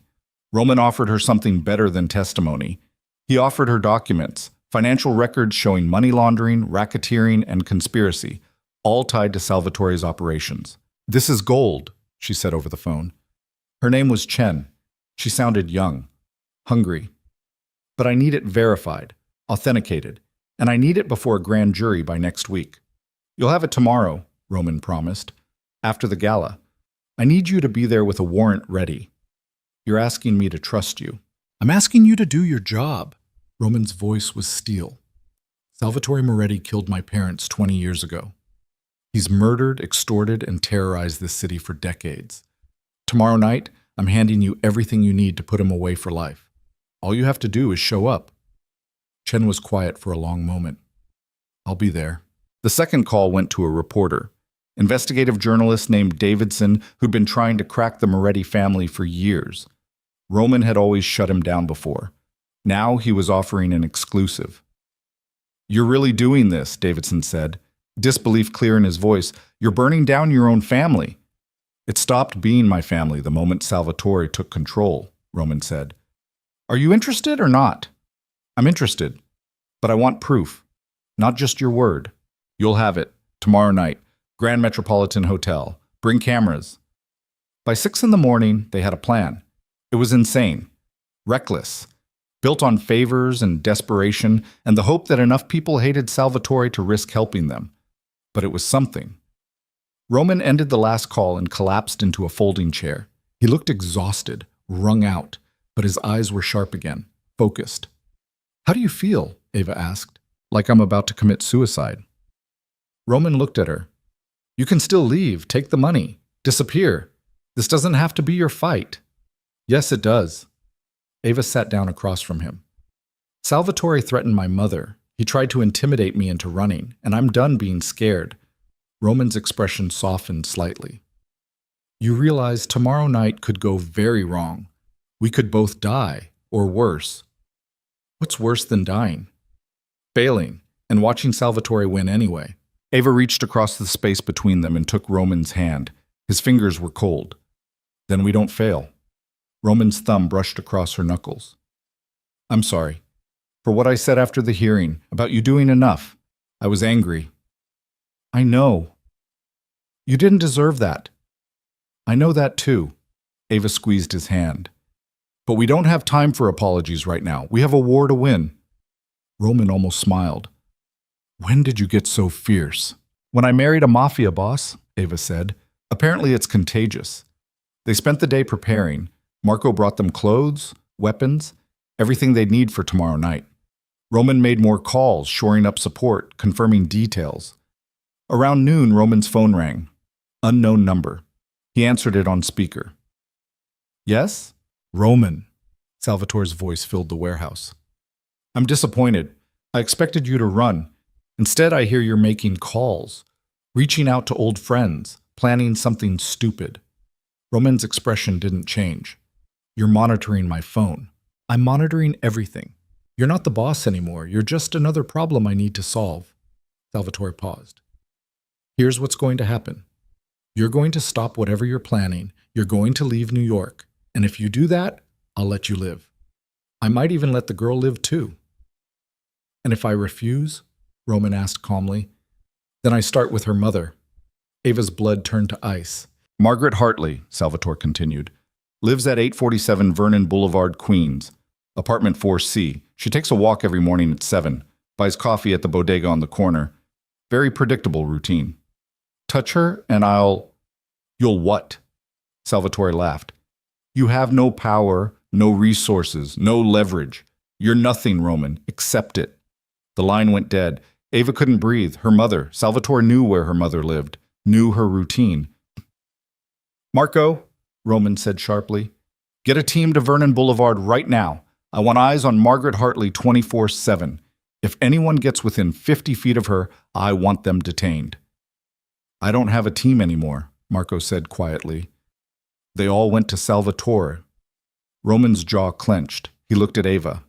We need to move your mother. Now. She won't leave, Ava said. Her voice shook. She's stubborn. She'll think I'm overreacting. Then we bring her here by force if necessary. They took Marco's car, drove across Manhattan, and through the tunnel into Queens. Ava's heart hammered the entire time. She tried calling her mother. No answer. Tried again. Still nothing. Maybe she's in the shower, Ava said, or sleeping. She doesn't always hear her phone. Roman said nothing, just drove faster. They reached the apartment building 20 minutes later. It looked exactly like it always had. Old brick, rusted fire escapes, kids playing basketball in the street. Ava ran inside, took the stairs because the elevator was broken, reached the 4th floor breathing hard and pounded on apartment 4C. Mom, open up! No response. Ava pulled out her key, she still had one from when she'd lived here, and unlocked the door. The apartment was empty, but it wasn't ransacked, wasn't torn apart. Everything looked normal. Coffee mug in the sink, newspaper on the table, her mother's reading glasses folded beside it. She's not here, Ava said, panic rising. Where is she? Roman was already on his phone, calling someone. I need a location trace on Margaret Hartley's phone. Now. He listened.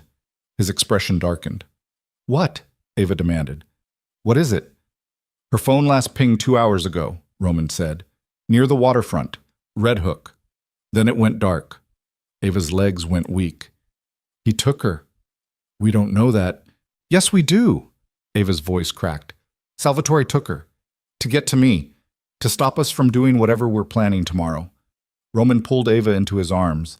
She shook against his chest, trying not to fall apart. We'll find her, I promise. We'll find her. How? We have no people, no resources. You said it yourself. Roman pulled back, gripping her shoulders. We find her the same way we're taking down Salvatore. We use everything we have left. And we don't stop until she's safe. His phone rang. Blocked number. Roman answered. You're looking for someone, Salvatore's voice said. Gray-haired woman, very polite, makes excellent coffee. Roman's grip on the phone tightened until his knuckles went white. If you hurt her, I haven't hurt her. Yet. Salvatore sounded amused. She's comfortable. Bed. Even has a television. I'm not a monster, Roman. I just need your cooperation. What do you want? I want you gone. Permanently. You and the girl. Leave New York tonight. Leave the country if you're smart. Do that, and I'll return Margaret Hartley to her apartment unharmed. I don't believe you. You don't have a choice. Salvatore's voice hardened. You have until midnight. After that, I start removing fingers, 1 per hour, and I'll make sure Ava hears her mother screaming. The line went dead. Ava couldn't feel her legs, couldn't feel anything except rage so pure it burned through the fear. We're not leaving, she said. Her voice was steel. We're going to that gala tomorrow night, and we're going to destroy him. Ava, he has your mother, I know! Tears streamed down her face, but her voice didn't waver. And the only way to save her is to make sure Salvatore can't hurt anyone ever again.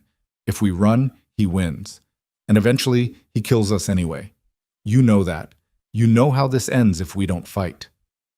Roman stared at her. Then slowly, he nodded. Okay, we fight. How do we find her before tomorrow night? We don't.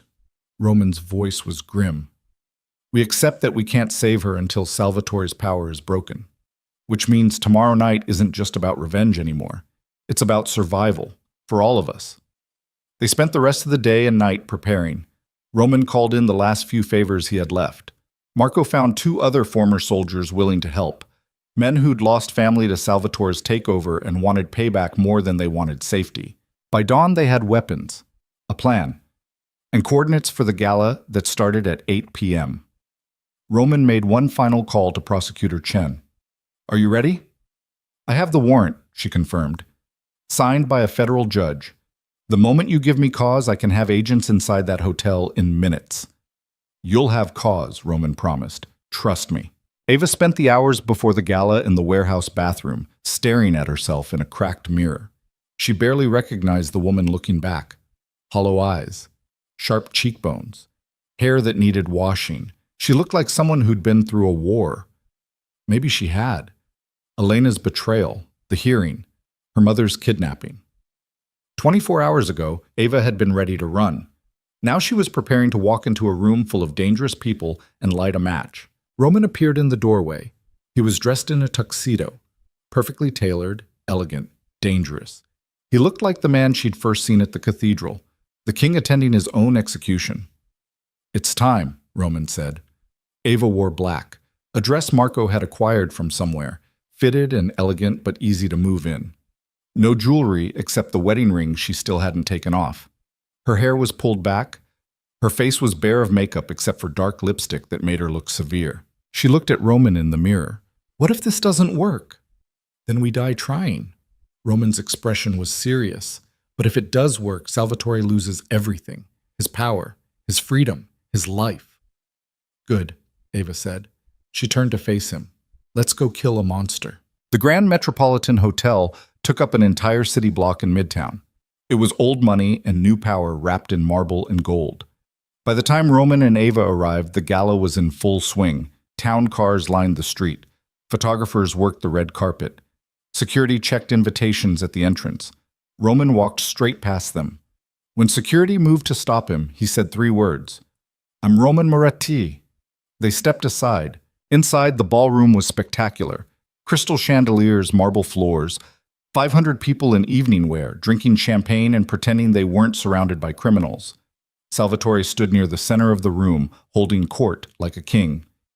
His sons flanked him. Lucia stood nearby with a tablet. Elena was there too, looking elegant in red, avoiding eye contact with everyone. The moment Roman entered, the room went quiet.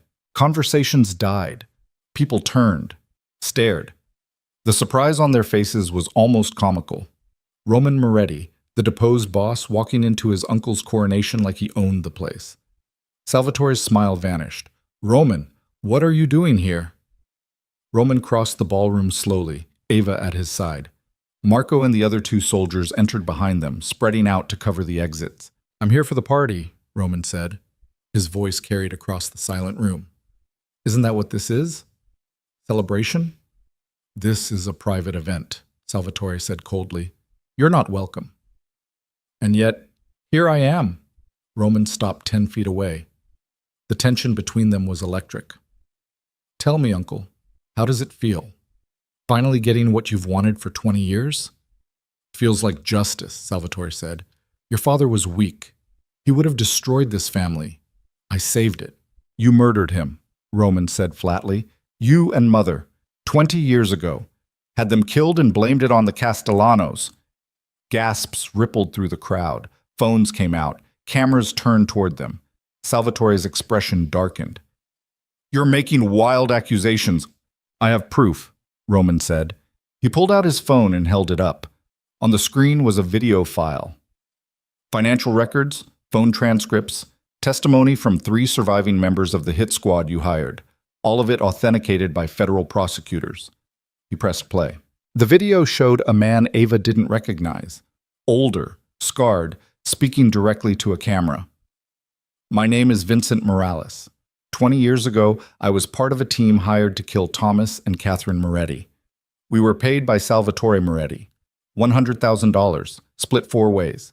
He wanted his brother dead so he could take control of the family business. The ballroom erupted into chaos. Salvatore lunged forward. His sons moved to intercept Roman, but Marco and the soldiers were faster, pulling weapons and creating a perimeter. It's over, Roman said quietly. The feds are outside. They have warrants. They have evidence. And in about 30 seconds, they're going to come through those doors and arrest you for murder, racketeering, and conspiracy. Salvatore's face twisted with rage. You think you've won? You think this changes anything? It changes everything, Roman said, because now everyone here knows the truth. The judges, the politicians, the business partners you need to survive. They know you're a murderer, and they know the feds are coming. Where is Ava's mother? Ava's voice cut through the room like a whip. She stepped forward, shaking with fury. You kidnapped her. Where is she? Salvatore smiled. It was vicious. Somewhere you'll never find her. Then the doors burst open. Federal agents flooded the ballroom. Prosecutor Chen walked in with a dozen armed officers behind her, warrant held high. Salvatore Moretti, she said clearly, you're under arrest for murder, conspiracy, racketeering, and kidnapping. Salvatore's sons pulled guns. The room exploded into screaming chaos. Guests dove for cover. Agents shouted commands. Gunfire erupted, sharp cracks that echoed off marble and crystal. Roman grabbed Ava and pulled her down behind an overturned table. Bullets tore through the air above them. Glass shattered. Someone was screaming. Stay down! Roman shouted over the noise. But Ava wasn't staying down. She saw Salvatore moving toward a side exit, using the chaos as cover. His sons were laying down, suppressing fire, keeping the agents back. He was going to escape. Ava broke from cover and ran. Roman shouted her name, but she didn't stop. She ran across the ballroom, dodging bullets and fallen chairs and terrified guests, and threw herself at Salvatore just as he reached the exit. They went down hard. Salvatore was bigger, stronger, but Ava had rage and desperation on her side. She clawed at his face, screaming, Where is she? Where's my mother? Salvatore backhanded her. Pain exploded across Ava's face. She tasted blood, but she didn't let go. Then Roman was there, pulling Salvatore off her and slamming him against the wall, his forearm pressed against Salvatore's throat. Tell her, Roman growled. Tell her where Margaret is, or I swear to God I'll kill you right here. Salvatore laughed even as he choked. Red Hook, Warehouse District, Building 17. He smiled through bloody teeth. But you'll never get there in time. My people have orders. If I don't check in by midnight, they kill her. Roman's expression went murderous. His hand moved to his side where Ava knew he'd concealed a weapon. Don't, Ava said. Her voice cut through his rage. He's not worth it. Let the feds have him. Roman hesitated. The gun was in his hand now. Salvatore saw it and actually laughed. Do it, Salvatore taunted. Kill me. Prove you're just like me.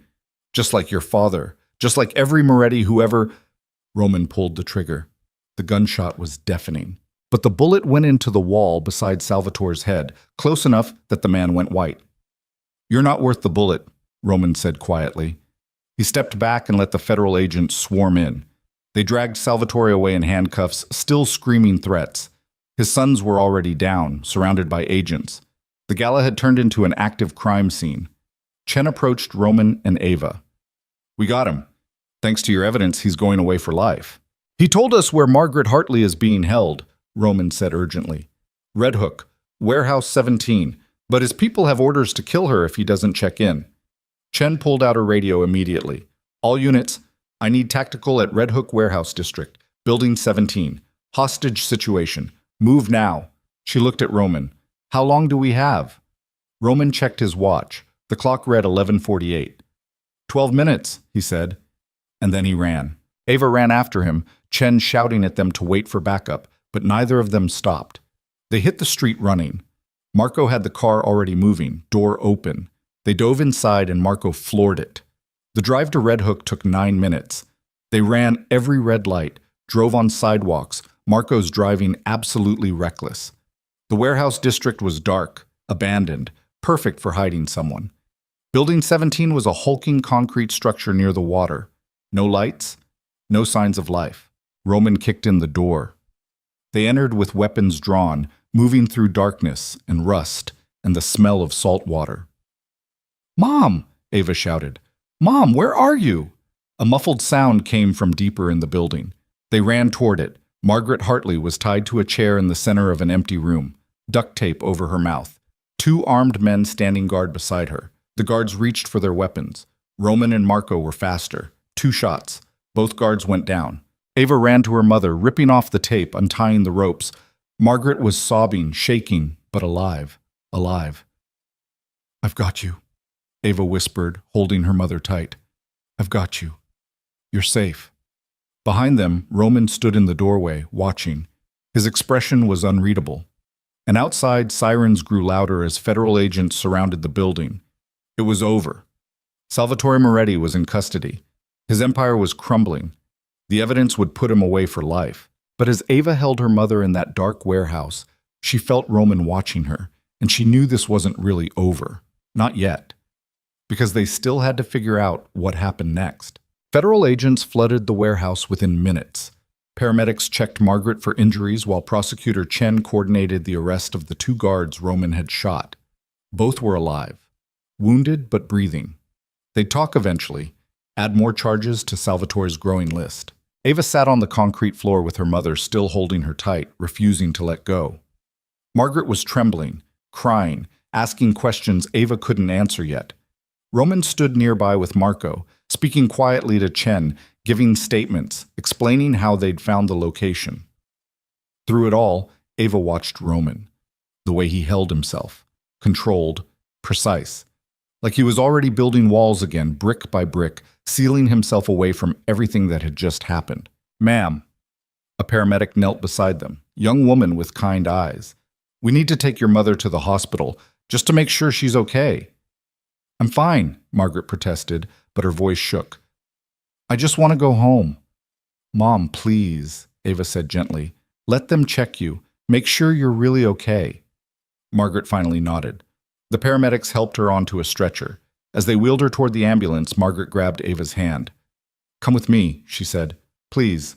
Ava looked back at Roman. He was watching her, expression unreadable. Go, Roman said quietly. Make sure she's safe. What about you? I have things to handle here. Roman turned away before Ava could argue. Marco will take you to the hospital. It felt like dismissal, like Roman was already cutting her loose, sending her back to her old life now that the crisis was over. Ava wanted to argue, wanted to demand they talk about what came next. But her mother needed her, and Roman was already walking away, phone to his ear, back in control. So Ava climbed into the ambulance and let Marco drive them to the hospital. The emergency room was chaos. Nurses and doctors moving between curtained areas, machines beeping, someone screaming in pain. Margaret was taken for x-rays and blood work, while Ava sat in a plastic chair, still wearing the black dress from the gala, blood on her hands from untying her mother's ropes. Marco brought her coffee that tasted like burnt rubber. Mr. Moretti wanted me to make sure you're protected. I'll stay outside the room. Protected from what? Ava asked. Salvatore's in custody. His people aren't, Marco said grimly.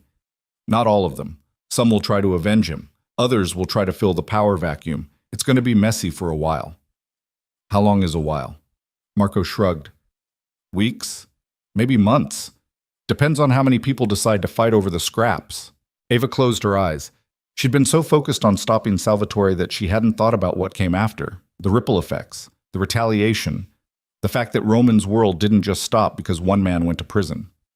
Around 3 in the morning, a doctor came out, older man with tired eyes. "Miss Hartley, your mother is fine, dehydrated, some bruising from the restraints, but no serious injuries. We're keeping her overnight for observation, but she can go home tomorrow." Relief crashed over Ava so hard she almost fell. "Can I see her?" "She's sleeping, but you can sit with her." Margaret looked small in the hospital bed. Gray hair spread across the pillow, bruises on her wrists where the ropes had been, but her breathing was steady. She was alive. Ava pulled a chair close and took her mother's hand.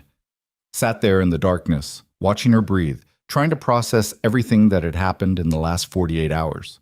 She'd walked into the wrong chapel looking for a wedding. Now she was sitting in a hospital after watching a Mafia boss get arrested and her fake husband shoot at his uncle. Fake husband. The words felt wrong now, because somewhere along the way the contract had stopped feeling like a transaction and started feeling like something real. Ava looked at the ring on her finger. The massive diamond caught the fluorescent light. It was beautiful, expensive, a symbol of a marriage that legally didn't exist anymore because the council had voided it. She should take it off, return it, move on with her life. But when Ava tried to remove the ring, her hand wouldn't cooperate. Around dawn, Margaret woke up. She looked confused for a moment, then saw Ava and relaxed. "You're still here," Margaret whispered. "Of course I'm still here." Ava squeezed her hand. "How do you feel?" "Like I got kidnapped by the Mafia." Margaret tried to smile, but it came out shaky. "Which I did, so that tracks." "Mom, I'm so sorry." "Don't." Margaret's voice was firm despite its weakness. "Don't apologize for something you didn't do. Those men took me, not you." "But they took you because of me, because I married Roman." Margaret was quiet for a moment, then she asked, "Do you love him?" The question caught Ava completely off guard. "What?" "The man you married, Roman Moretti. Do you love him?" Ava's throat closed. "It's complicated." "Love usually is." Margaret adjusted her position carefully. "I saw the news about the wedding, the council hearing, everything. And I know you, sweetheart. You don't do things halfway. If you married this man, there was a reason." "I married him for money," Ava said quietly. $10 million. To pay off your medical bills. To give us both a fresh start." Margaret closed her eyes. "Oh, Ava. I know it was stupid, reckless, but I was desperate, and he offered me a way out." Ava's voice broke. "I thought I could just play a role for a year and walk away. I didn't expect any of this." "Did you expect to fall in love with him?" Ava couldn't answer, because the truth was, she didn't know what she felt anymore. Roman had saved her mother, had destroyed his own uncle to protect her, had looked at Ava like she mattered even when his entire world was collapsing. But he'd also called her a mistake, had pushed her away, had spent 24 hours planning revenge instead of talking to her about what came next. "I don't know," Ava admitted finally. "I don't know what I feel." Margaret reached out and touched Ava's face. "Then maybe you should figure that out before you make any more decisions." By mid-morning, the hospital discharged Margaret. Marco drove them back to the apartment in Queens. Ava helped her mother inside, got her settled on the couch, made tea. Neither of them drank. "Are you staying?" Margaret asked. "For today. I want to make sure you're okay." "And then what?" Ava didn't have an answer. Her phone rang. She looked at the screen. Roman. Ava stepped into the kitchen before answering. "Hello? How's your mother?" Roman's voice was carefully neutral. "She's okay, bruised, scared, but okay." Ava leaned against the counter. "Where are you?" "Dealing with fallout. Salvatore's arrest created a power vacuum. I'm trying to make sure it doesn't turn into a bloodbath." "I thought you lost control of everything." "I did. But nature abhors a vacuum. And right now, the people who worked for me are fighting the people who worked for Salvatore. Someone needs to broker peace before innocent people get killed." "Why does it have to be you?" Roman was quiet for a moment. "Because I'm the only one they'll all listen to. Even without the official title, I'm still a Moretti. That name carries weight." Ava closed her eyes. "So you're staying in that world, even after everything. Where else would I go? Roman's voice was hollow. This is what I am, Ava. It's all I've ever been. That's not true. It is true. Roman cut her off. I was born into blood and violence, raised to lead a criminal empire. Everything I've done, every choice I've made, has been about surviving in this world. I don't know how to be anything else. You could learn, Ava said desperately. You could walk away, start over, be something different. Could I? Or would I just be pretending again, playing another role? Roman's laugh was bitter. We're good at that, pretending. We pretended to be married, pretended to be in love, and look where it got us. The words hit like bullets. Is that what you think? Ava asked quietly. That it was all pretend? Roman didn't answer immediately. When he finally spoke, his voice was rough. I don't know what was real and what was performance anymore. All I know is the contract's void, the marriage is over, and we're both free to go back to our lives. What if I don't want to go back to my old life? Then figure out what you do want. Roman paused. The money's still yours, the $1 million. I'm having my lawyers transfer the remaining $9 million as well. You earned it. You held up your end of the deal even when everything fell apart. I don't want your money. Take it anyway. Build something. Start over. Do whatever you need to do. Roman's voice softened slightly. You deserve better than what I gave you, Ava. You deserve better than this world. What if better includes you? Silence. Then Roman said quietly, It doesn't. It can't. Because I'll never be better. I'll always be the man who put you in danger, who got your mother kidnapped, who dragged you into a war you never should have been part of. That's not... Goodbye, Ava. He hung up.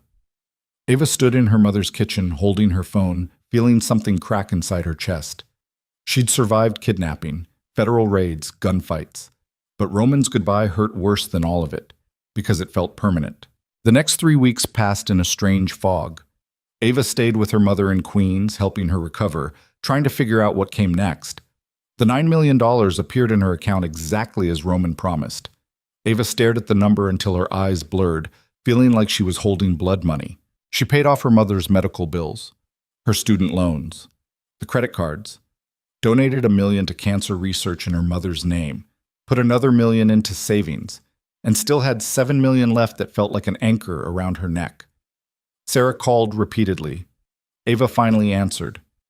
Where the hell have you been? Sarah demanded. You disappear from my wedding, then I see on the news you married Roman Moretti, then there's a federal raid and I thought you died. I'm fine, Ava interrupted. I'm sorry I missed your wedding. I'm sorry for everything. Are you really married to a mafia boss? Was married. It's complicated. Ava, what's going on? Ava couldn't explain, couldn't find words for what she'd been through. So she said, Can we meet for coffee? I'll tell you everything. They met at a cafe in Brooklyn. Ava told Sarah an edited version of events, the arranged marriage, the contract, Salvatore's attack, the resolution. She left out the parts about falling for Roman, about the kiss at the windows, about the way her chest hurt every time she thought about his goodbye. Sarah listened with wide eyes. When Ava finished, Sarah said, You're in love with him. I'm not. Yes, you are. I can see it on your face. Sarah reached across the table. What are you going to do about it? Nothing. He made it clear it's over. Did he? Or did he push you away because he thinks he's protecting you? Ava hadn't considered that. She'd been so focused on Roman's words that she hadn't thought about what they might mean beneath the surface. He said, I deserve better, Ava said quietly, that I should start over without him. And is that what you want? Ava looked at her coffee. No. But I don't know if what I want matters. Roman's right. His world is dangerous, violent. If I stay in it, I'll always be at risk. Then don't stay in his world, Sarah said simply. Make him come to yours. The idea settled in Ava's chest like a seed. That night, Ava made a decision. She started looking for studio space, found a renovated warehouse in Brooklyn with good light and affordable rent, signed a lease, bought equipment, began setting up a design studio of her own. Not Ava Moretti's studio, not the wife of a mafia boss trying to legitimize herself. Just Ava Hartley, designer, building something real with her own hands. She worked 16-hour days, designing logos for small businesses, creating brand identities for startups, taking on projects that mattered to her instead of paying the most. The money Roman gave her meant she could choose, could build something meaningful instead of just surviving. A month after the gala, Ava's phone rang. Unknown number. She almost didn't answer, but something made her pick up. "Miss Hartley?" A woman's voice. Professional. "This is Prosecutor Chen. Do you have a minute?" Ava's stomach tightened. "What's wrong?" "Nothing's wrong. I wanted to update you on the case. Salvatore Moretti was indicted by a grand jury on 47 counts, including murder, racketeering, kidnapping, and conspiracy. His trial starts in 3 months. We'll need you to testify about your mother's kidnapping." "I'll be there." "Good." Chen paused. "I also wanted to thank you. What you and Roman did providing that evidence, it was incredibly brave. Incredibly stupid, but brave." Ava almost smiled. "How is Roman?" "You haven't talked to him?" "Not since the hospital." Chen was quiet for a moment. "He's been busy, restructuring what's left of the family business, trying to make it legitimate. It's not going well. A lot of people don't want change."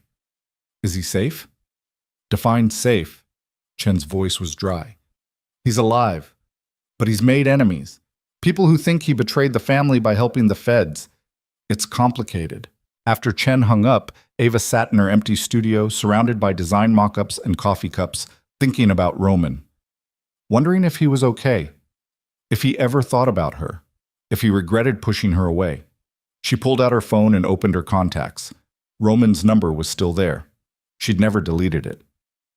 Ava started typing a message. Deleted it. Started again. Deleted it again. What was she supposed to say? "I miss you" sounded pathetic. "Are you okay?" sounded clinical. "I think I love you" sounded insane. Finally, Ava typed, "The divorce papers never came." She stared at the message for 10 minutes before deleting it unsent. 2 months after the gala, Ava got a package. No return address, just her name and studio address written in elegant handwriting. Inside was a folder. Legal documents, divorce papers, just like Roman promised. Ava's hands shook as she opened them. The paperwork was thorough, professional. It dissolved the marriage completely, split no assets because technically they'd never had joint assets, and required only her signature to finalize. There was a note paper-clipped to the front page. "I'm sorry it took so long. My lawyers wanted to make sure everything was ironclad, so Salvatore's people couldn't use the marriage against either of us later. Sign these and you're free, completely. No ties, no obligations. You can move on with your life the way you deserve. I hope you're building something beautiful." Ava read the note 3 times. Then she set the papers on her desk and stared at them for an hour. She should sign them, should finalize the divorce and move on. Roman had made his choice. He'd pushed her away, given her the money, and closed the door on whatever they might have been. Ava picked up a pen, put it down again, picked it up, and threw it across the studio. "Damn it," she said to the empty room. "Damn it, Roman." Because she didn't want to sign the papers, didn't want to finalize the divorce, didn't want to move on. She wanted Roman, wanted the man who'd looked at her like she mattered, even when his world was collapsing. Wanted the dangerous, complicated, impossibly stubborn mafia boss who thought pushing her away was protecting her. But wanting him wasn't enough. She had to do something about it. Ava grabbed her phone and called Marco. He answered on the 3rd ring. "Miss Hartley? Where's Roman?" Marco hesitated. "I'm not supposed to—" "Marco, please, I need to talk to him." Another pause. Then Marco said quietly, "He's at the penthouse." "But Miss Hartley, he's not doing well. He's been drinking, isolating, refusing to see anyone." "Give me the address." "You already know the address." "Then tell me if he'll let me up." "I don't think he'll stop you," Marco said. "But I don't think he'll be happy to see you either. I'll take my chances." Ava took a car to Manhattan. The doorman at Roman's building recognized her, looked surprised, but let her in.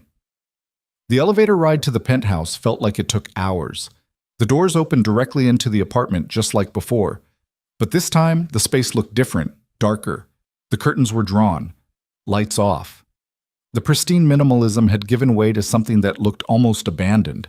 Roman sat at the windows in the darkness, exactly where she'd found him that night 2 months ago. He wore jeans and a t-shirt. His hair was longer. He hadn't shaved in days. A bottle of whiskey sat on the floor beside him. "You shouldn't be here," Roman said without turning around. "I got your package," Ava said. "Then you know what you need to do. Sign the papers, move on. Forget this ever happened." Ava walked closer. "Is that what you want?" "What I want doesn't matter. It matters to me."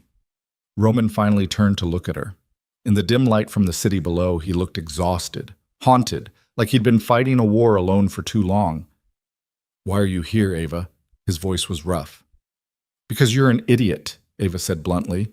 "You think pushing me away protects me, but all it does is make us both miserable. You should be with someone safe, someone normal, someone who won't get you killed." "I don't want safe and normal." Ava crossed the remaining distance between them. "I want you, the real you, not the performance, not the mafia boss, not the man who thinks he has to carry everything alone, just you." Roman's jaw tightened. "You don't know what you're asking for." "I do. I'm asking for the man who kissed me at these windows and then pretended it was a mistake.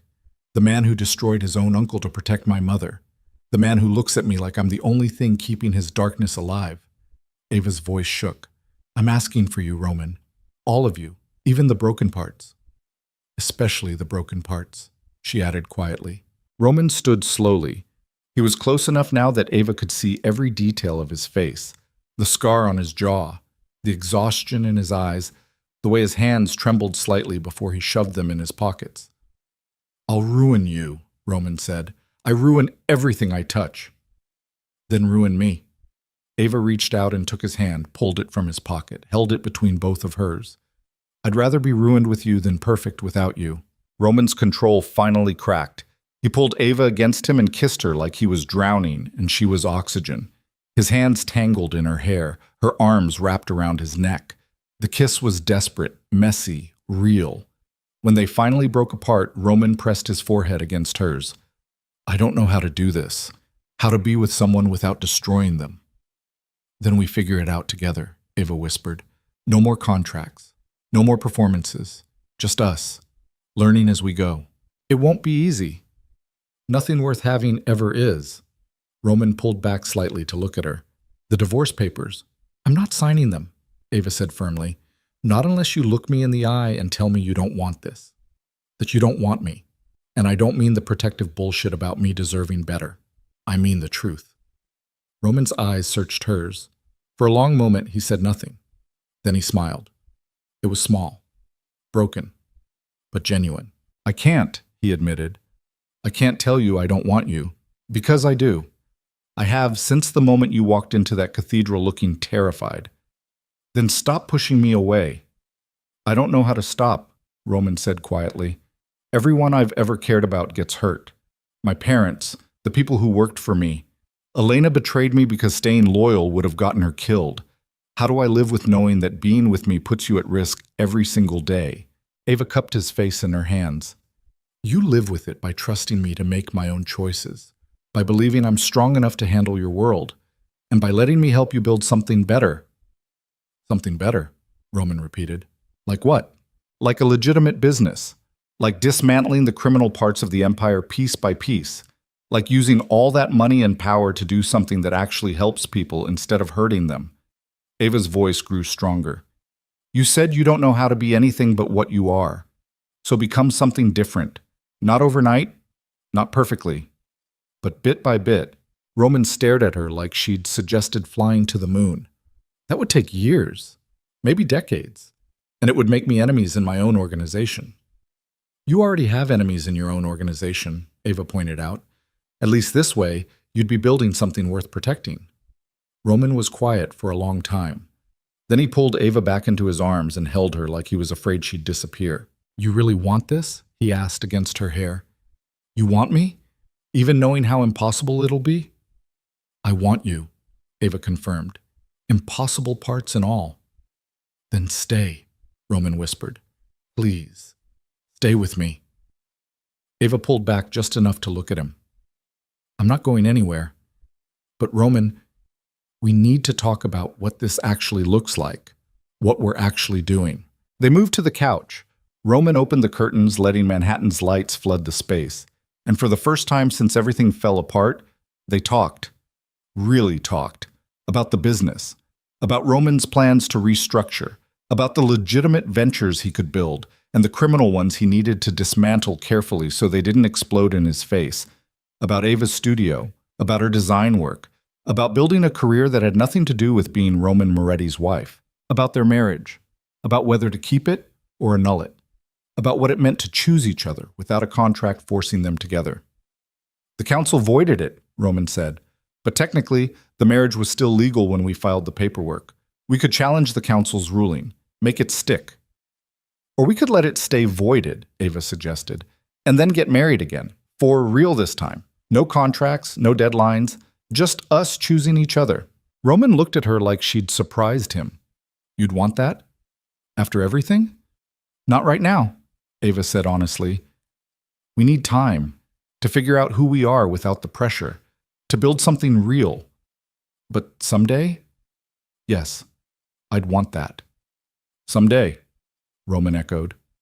He reached out and touched the ring Ava still wore. You kept this. I couldn't take it off. Ava looked down at the diamond. It stopped feeling like part of a contract and started feeling like it belonged to me. It does belong to you. Roman's thumb brushed across her knuckles. Everything I have belongs to you if you want it. I don't want everything, Ava said. I just want you. They sat in the darkness, holding hands, watching the city glow below them. And for the first time in months, Roman felt something other than rage and despair. He felt hope. The next morning, Ava woke in Roman's bed. Real bed, not the guest room. She was wearing one of his t-shirts. Sunlight streamed through the windows, and Roman was already awake, sitting up against the headboard, watching her. How long have you been staring at me? Ava asked, voice rough with sleep. Long enough to remember why I fell for you in the first place. Ava's heart stuttered. You fell for me? Probably the moment you agreed to marry me looking absolutely terrified. Roman's smile was soft.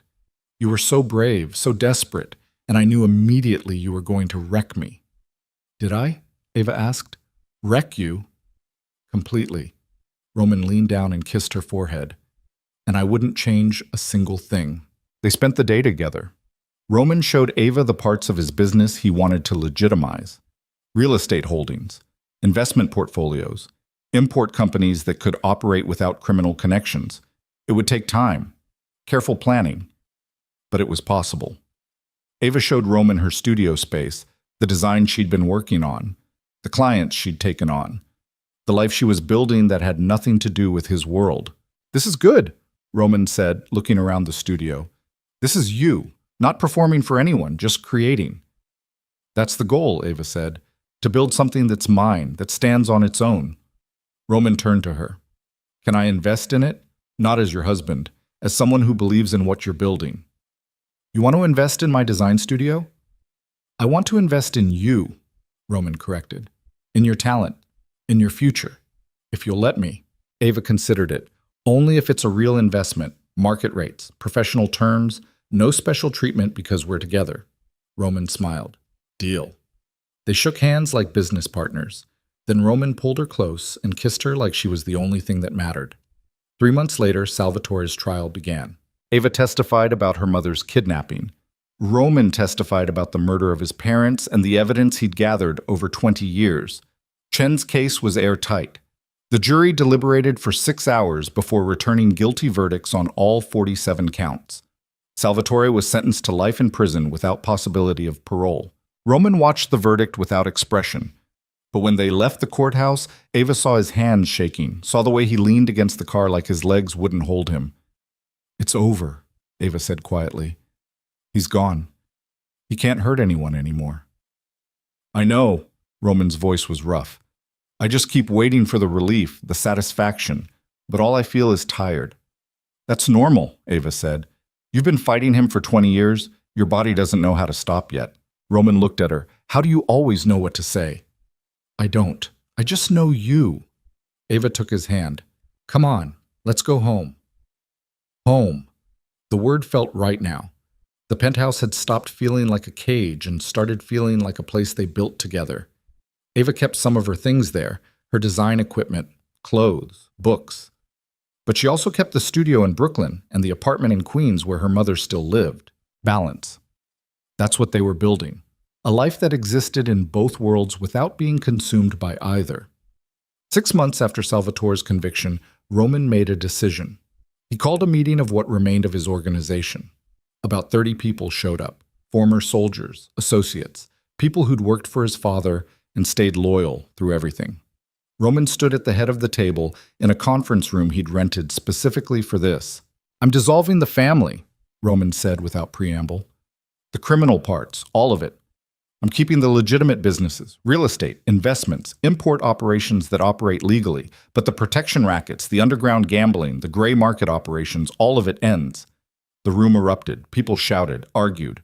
One man called Roman a traitor. Roman let them talk. When they finally quieted, he continued, "I'm offering everyone a choice. You can walk away now with severance, 6 months' salary, clean break. Or you can stay and help me build something legitimate, something that won't get your kids arrested or killed. The pay will be less, the work will be harder, but you'll be able to sleep at night." "And if we refuse both?" someone asked.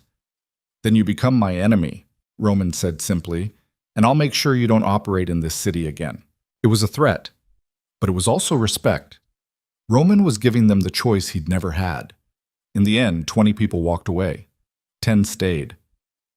10 is enough, Roman told Ava that night. 10 people who want something better. We'll build from there. A year after the wedding that started everything, Roman and Ava stood in front of a small gathering of people they actually cared about. Sarah was there. Margaret, fully recovered, wearing a dress that made her cry. Marco, who'd become Roman's head of security for the legitimate business. A few other friends they'd collected along the way. No politicians, no Mafia associates, no cameras or press. Just a quiet ceremony in a garden outside the city, officiated by a judge who owed Chen a favor. "Do you take this man," the judge asked Ava, "to be your lawfully wedded husband? For real this time, not as part of a contract or arrangement, but as a genuine commitment." Ava looked at Roman. He wore a simple black suit. His hair was shorter. He'd shaved, but his eyes held the same intensity they'd held that first night. "I do," Ava said, and meant it with everything she had. Roman's vows were simpler than expected. "I take you, Ava Hartley, to be my wife, my partner, my conscience. The person who saw past the monster and found something worth saving. I promise to spend the rest of my life becoming the man you believed I could be." When the judge declared them married, Roman kissed Ava softly, reverently, like she was something precious he'd been given permission to keep. The reception was small, good food, better wine. Margaret pulled Ava aside at one point, tears in her eyes. "Are you happy, sweetheart?" "Yes," Ava said, and realized it was true. "I'm terrified most days. This life isn't easy, but I'm happy." "That's all I ever wanted for you," Margaret said. "Happiness. Even if it comes with complications." "Especially if it comes with complications," Ava corrected, watching Roman across the room. He was talking to Marco, probably about business, but his eyes kept finding her, making sure she was okay, making sure she was real. That night, back at the penthouse, Roman and Ava stood at the windows looking out at Manhattan, the same spot where they'd stood so many times before. But this time felt different. "Do you regret it?" Ava asked. "Walking into that cathedral? Marrying a stranger?" Roman pulled her closer. "I regret a lot of things. The danger I put you in. The pain you went through. Your mother's kidnapping. All of it." He paused. "But I don't regret you. I'll never regret you." "Good answer," Ava said, smiling. "What about you?" Roman asked. "Do you regret walking into the wrong chapel?" Ava thought about it. Really thought about it. About everything that had happened since that rainy October night. The fear, the chaos, the moments she'd thought she wouldn't survive. But also the moments that made it worth it. Roman's hand in hers. The way he looked at her like she mattered. The life they were building together against impossible odds. "No," Ava said finally, "I don't regret it. Because if I hadn't walked into that chapel, I never would have met you. And you're the best mistake I ever made." Roman laughed. It was warm, genuine. The kind of laugh Ava rarely heard but treasured when she did. "To beautiful mistakes," Roman said, raising an imaginary glass. "To beautiful mistakes," Ava echoed. They stood together in the darkness, watching the city glow below them. Manhattan pulsed with life, millions of people living their own stories, making their own mistakes, finding their own ways to survive. And in a penthouse overlooking it all, a former Mafia boss and a graphic designer from Queens held each other close and chose to build something real out of the wreckage of a fake marriage. It wouldn't be easy. There would be fights, setbacks, moments when the weight of Roman's past threatened to crush them both. But they'd face it together. No contracts, no deadlines, no performance. Just two people who'd found each other in the chaos and refused to let go. Outside, the rain started falling again, just like it had that first night. But this time, neither of them noticed. They were too busy looking at each other, too busy living the life they'd built, too busy being real. And somewhere in the city, life moved on. Stories ended and began. People made choices that would change everything or nothing. But for Roman and Ava Moretti, the story was just beginning. The real story. The one they'd chosen, together.